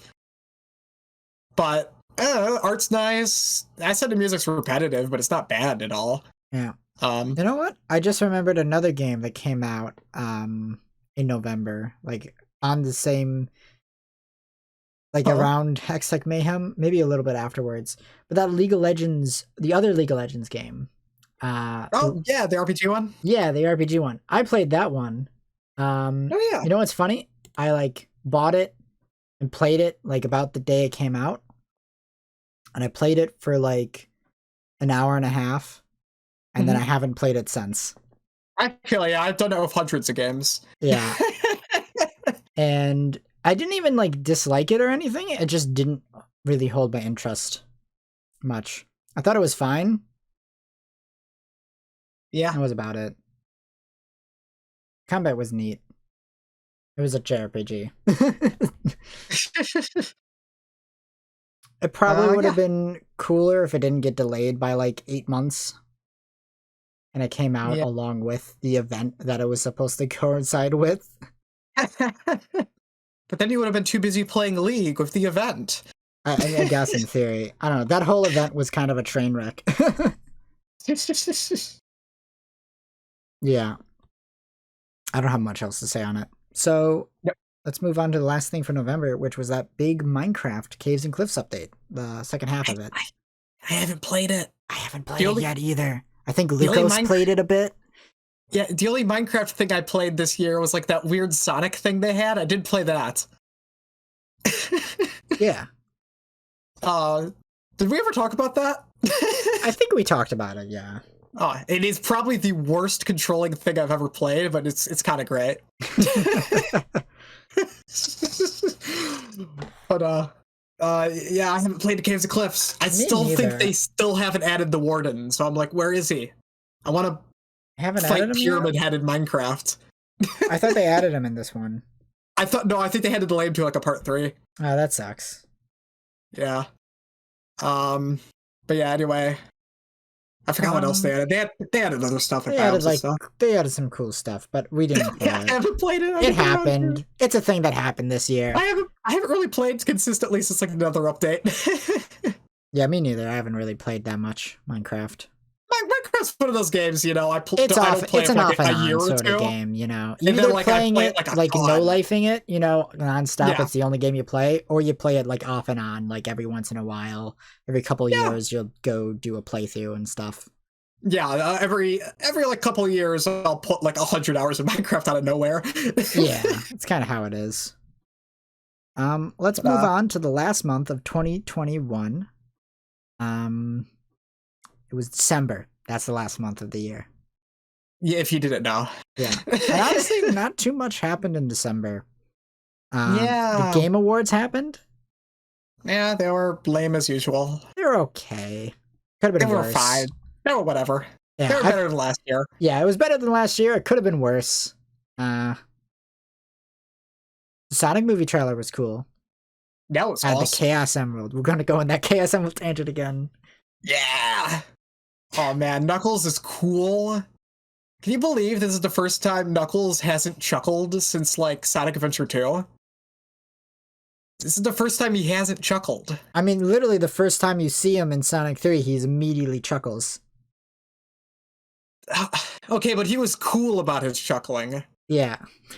See him, this like Sonic Boom Knuckles, he was like the butt of all the jokes. He was just like jock guy. He was the funny one. Knuckles is a badass, and that's his point. He's like Sonic is cool, but he's like another kind of cool. Yeah. He's like intimidation cool. It's pretty good. I'm excited for it. It comes out this year. Woo! Yeah! Along with the Mario movie. It's gonna be better. It probably will be. But also the Mario movie is like some sort of like incomprehensible terror that my brain can't even imagine right now, so we'll have to wait for the trailer for that. Yeah. Dude, imagine if we actually get a new Mario game this year, along with that new Sonic game that's coming out this year. Along with the Mario and Sonic movies coming out this year. That would be bizarre. Yeah. Like, I wouldn't be too surprised if we actually do finally get, like, Odyssey 2 coming out this year, and that they've been delaying it and stuff and putting it back, Odyssey 2 release-wise, feels to like fit with the movie. Odyssey 2 feels like too obvious of a game and too demanded of a game for Nintendo to make. They're gonna, like, pull out something dumb. I don't know. I don't know. I kind of feel like we will probably get some kind of new mainline Mario game come November this year. Yeah. Yeah, probably. But we can talk about that more in the next podcast. Sure, in our trying to be psychic video. Yeah. It's our 2022 podcast. We predict 2022 as opposed to look back on 2021 like this one is. But also in December was Five Nights at Freddy's Security Breach. Yes. I haven't really heard good things about it. I've heard very mixed things about it. I'm kind of mad that the plot is still going. Pizzeria Simulator should have been the end of the plot. Like, for real. They burned Purple Guy's, like, corpse in that one. Like, I can't keep up with the plot at this point. Okay, Pizzeria Simulator was a great ending. Like, it's like the son of Purple Guy burns down the pizzeria to let go of his past. It's awesome. That is awesome. But then they, like, in the VR game, it turns out Purple Guy is back, but he's uploaded his consciousness into Glitch Trap, who's like an AI. It's bad. It's bad, man. And then Security Breach is, like, going all in on that, which is a shame, because I was really hoping with Security Breach being, like, a whole new, like, gameplay style and, like, different dev team, that they would, like, go in a totally new direction with, like, completely, like, separate story. That was what I was really hoping for with this game. But yeah.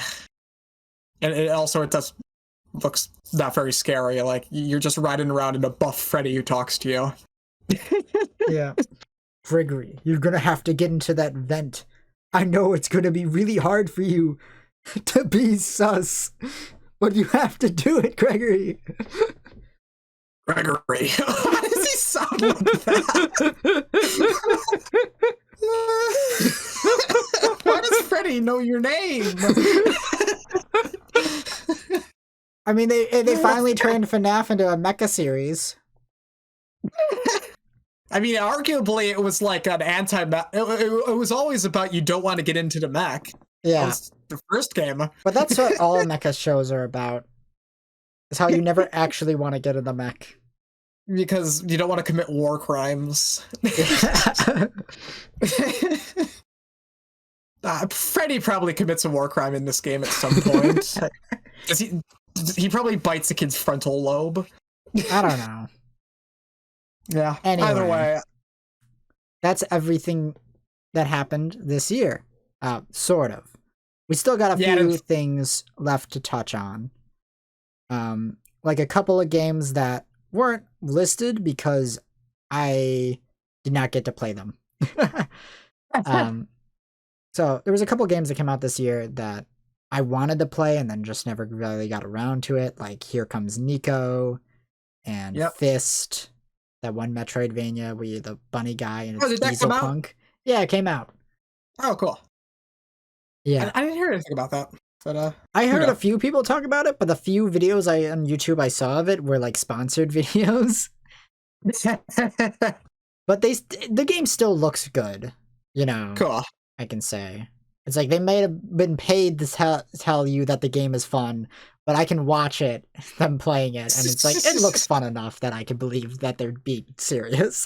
Despite the fact that they were paid to say it. It still looks good enough that I am interested in it. And another one that I really wanted to get, but just didn't get around to it, was Solar Ash. Mm-hmm. Yeah. What was that game again? That was the game by the Hyperlight Drifter devs. 3D platformer. It looks really good. I haven't gotten around to it though, but I want to play it still.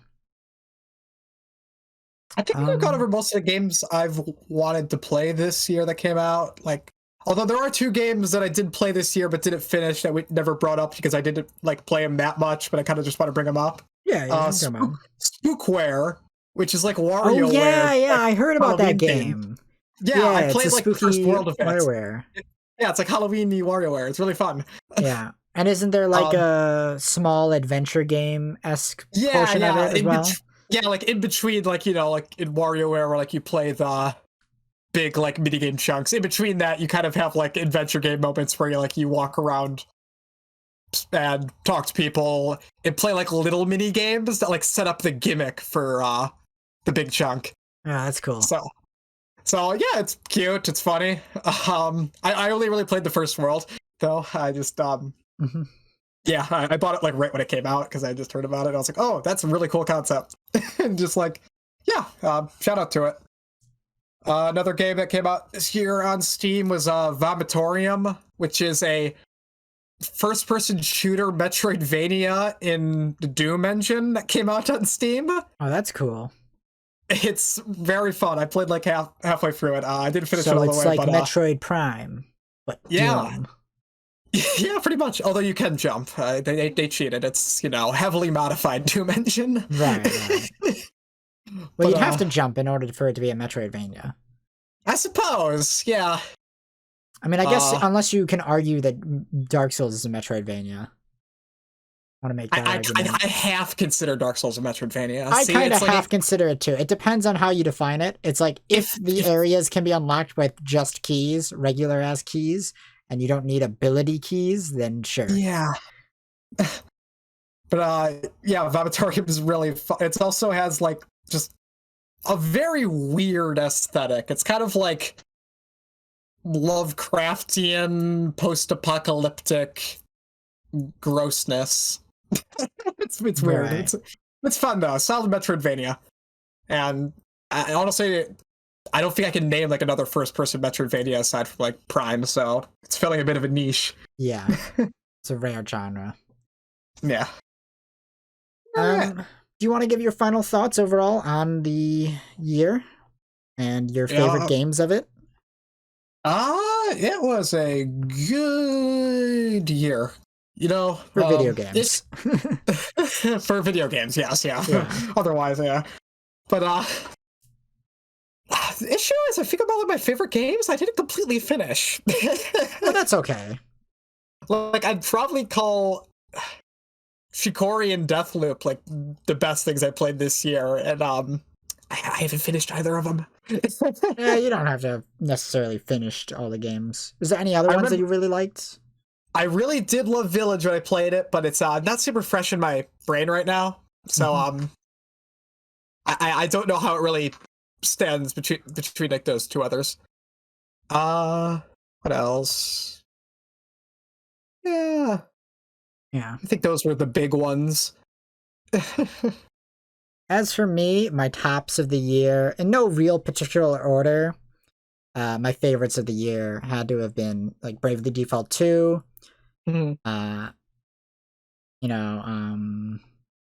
Ratchet and Clank, really loved it.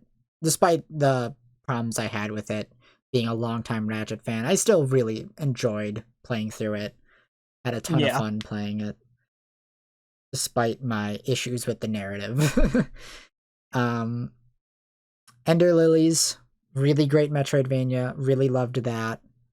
Another one that I just remembered now that I forgot to put on the list was Axiom Verge 2. I also played through that this year.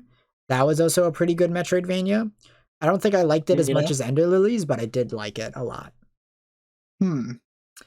I just forgot to put that in the list and just remembered now. So, yeah, Axiom Verge 2 came out this year. It was pretty good. Like I said, this was a good year for Metroidvanias. Cool. There's a lot of good stuff. There was also those, the Castlevania Advance Collection. Those came out this year. I played those are just all of Circle of the Moon. Yeah. It was a good excuse to replay those. Yeah. Yeah, I know. I need to. I've been replaying Circle of the Moon as well, and I still need to get past that double dragon zombie boss. That guy's annoying. Yeah. And I wouldn't even call him the hardest boss, so watch out. There's a lot of just bastard bosses in that game. It really is that entire game. Most of it could be cheesed if you just find a poison bubble ability, because that destroys projectiles before they hit you. I do need to get the poison ability. That's what I'm missing. You gotta grind some stuff in that game. It's annoying. But other favorites from my year have to be, like Deltarune Chapter 2. Yeah. Big highlight of my year. Absolutely loved it. Literally took over the entirety of my life for like 2 weeks straight when it came out. WarioWare Get It Together was really fun. A great new WarioWare title. I really enjoyed it. Metroid Dread was phenomenal. Absolutely great return to form. Metroid Dread. Super great. Inscription was a big highlight of my year. Yeah, that was neat. One of the best indies that came out. Absolutely super awesome game. Really fun. Still enjoying it. I'm still playing it. Super fun. Even though I've already beaten it, I'm still replaying it with the new the beta update. And I also guess I'd give a little bit of shout out to Demon Turf, even though I haven't finished it. That was another great game this year. I don't know how I would rank all of those in like a top 10 or anything, but yeah. Yeah. I'd say this year was pretty strong. For me personally, there was at least like a couple things where it's like Bravely Default 2. Absolutely loved it. Literally on my 3x3 of favorite games of all time. Deltarune Chapter 2, absolutely phenomenal. And I'd also have to mention, Ratchet and Clank and Metroid Dread. Getting a new Metroid game this year and a new Ratchet and Clank game this year was great. Yeah. Ratchet being one of my favorite franchises of all time. So, yeah. I can definitely say that there was a lot of stuff in this year that at the very least appealed to me. It was a good year overall. Too many games for me to get around to finishing any of the good ones. Yeah. I know not everyone would share that opinion with me, at least, because I know not everyone is going to give a shit about Deltarune. That's an acquired taste. I know most people don't give a flying fuck about Bravely Default 2 unless you're a diehard JRPG fan. Yeah. And most people probably didn't even get a chance. They didn't even have an option to play Ratchet and Clank because they didn't have a PS5. And I got really, really lucky in securing a PS5 this year. Yeah.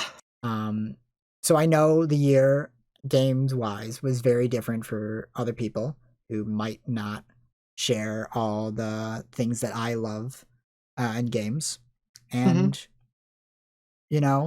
if you're still watching at this point, I'd really love to know what your favorite games of this year were, and some things on this list that we probably didn't even talk about.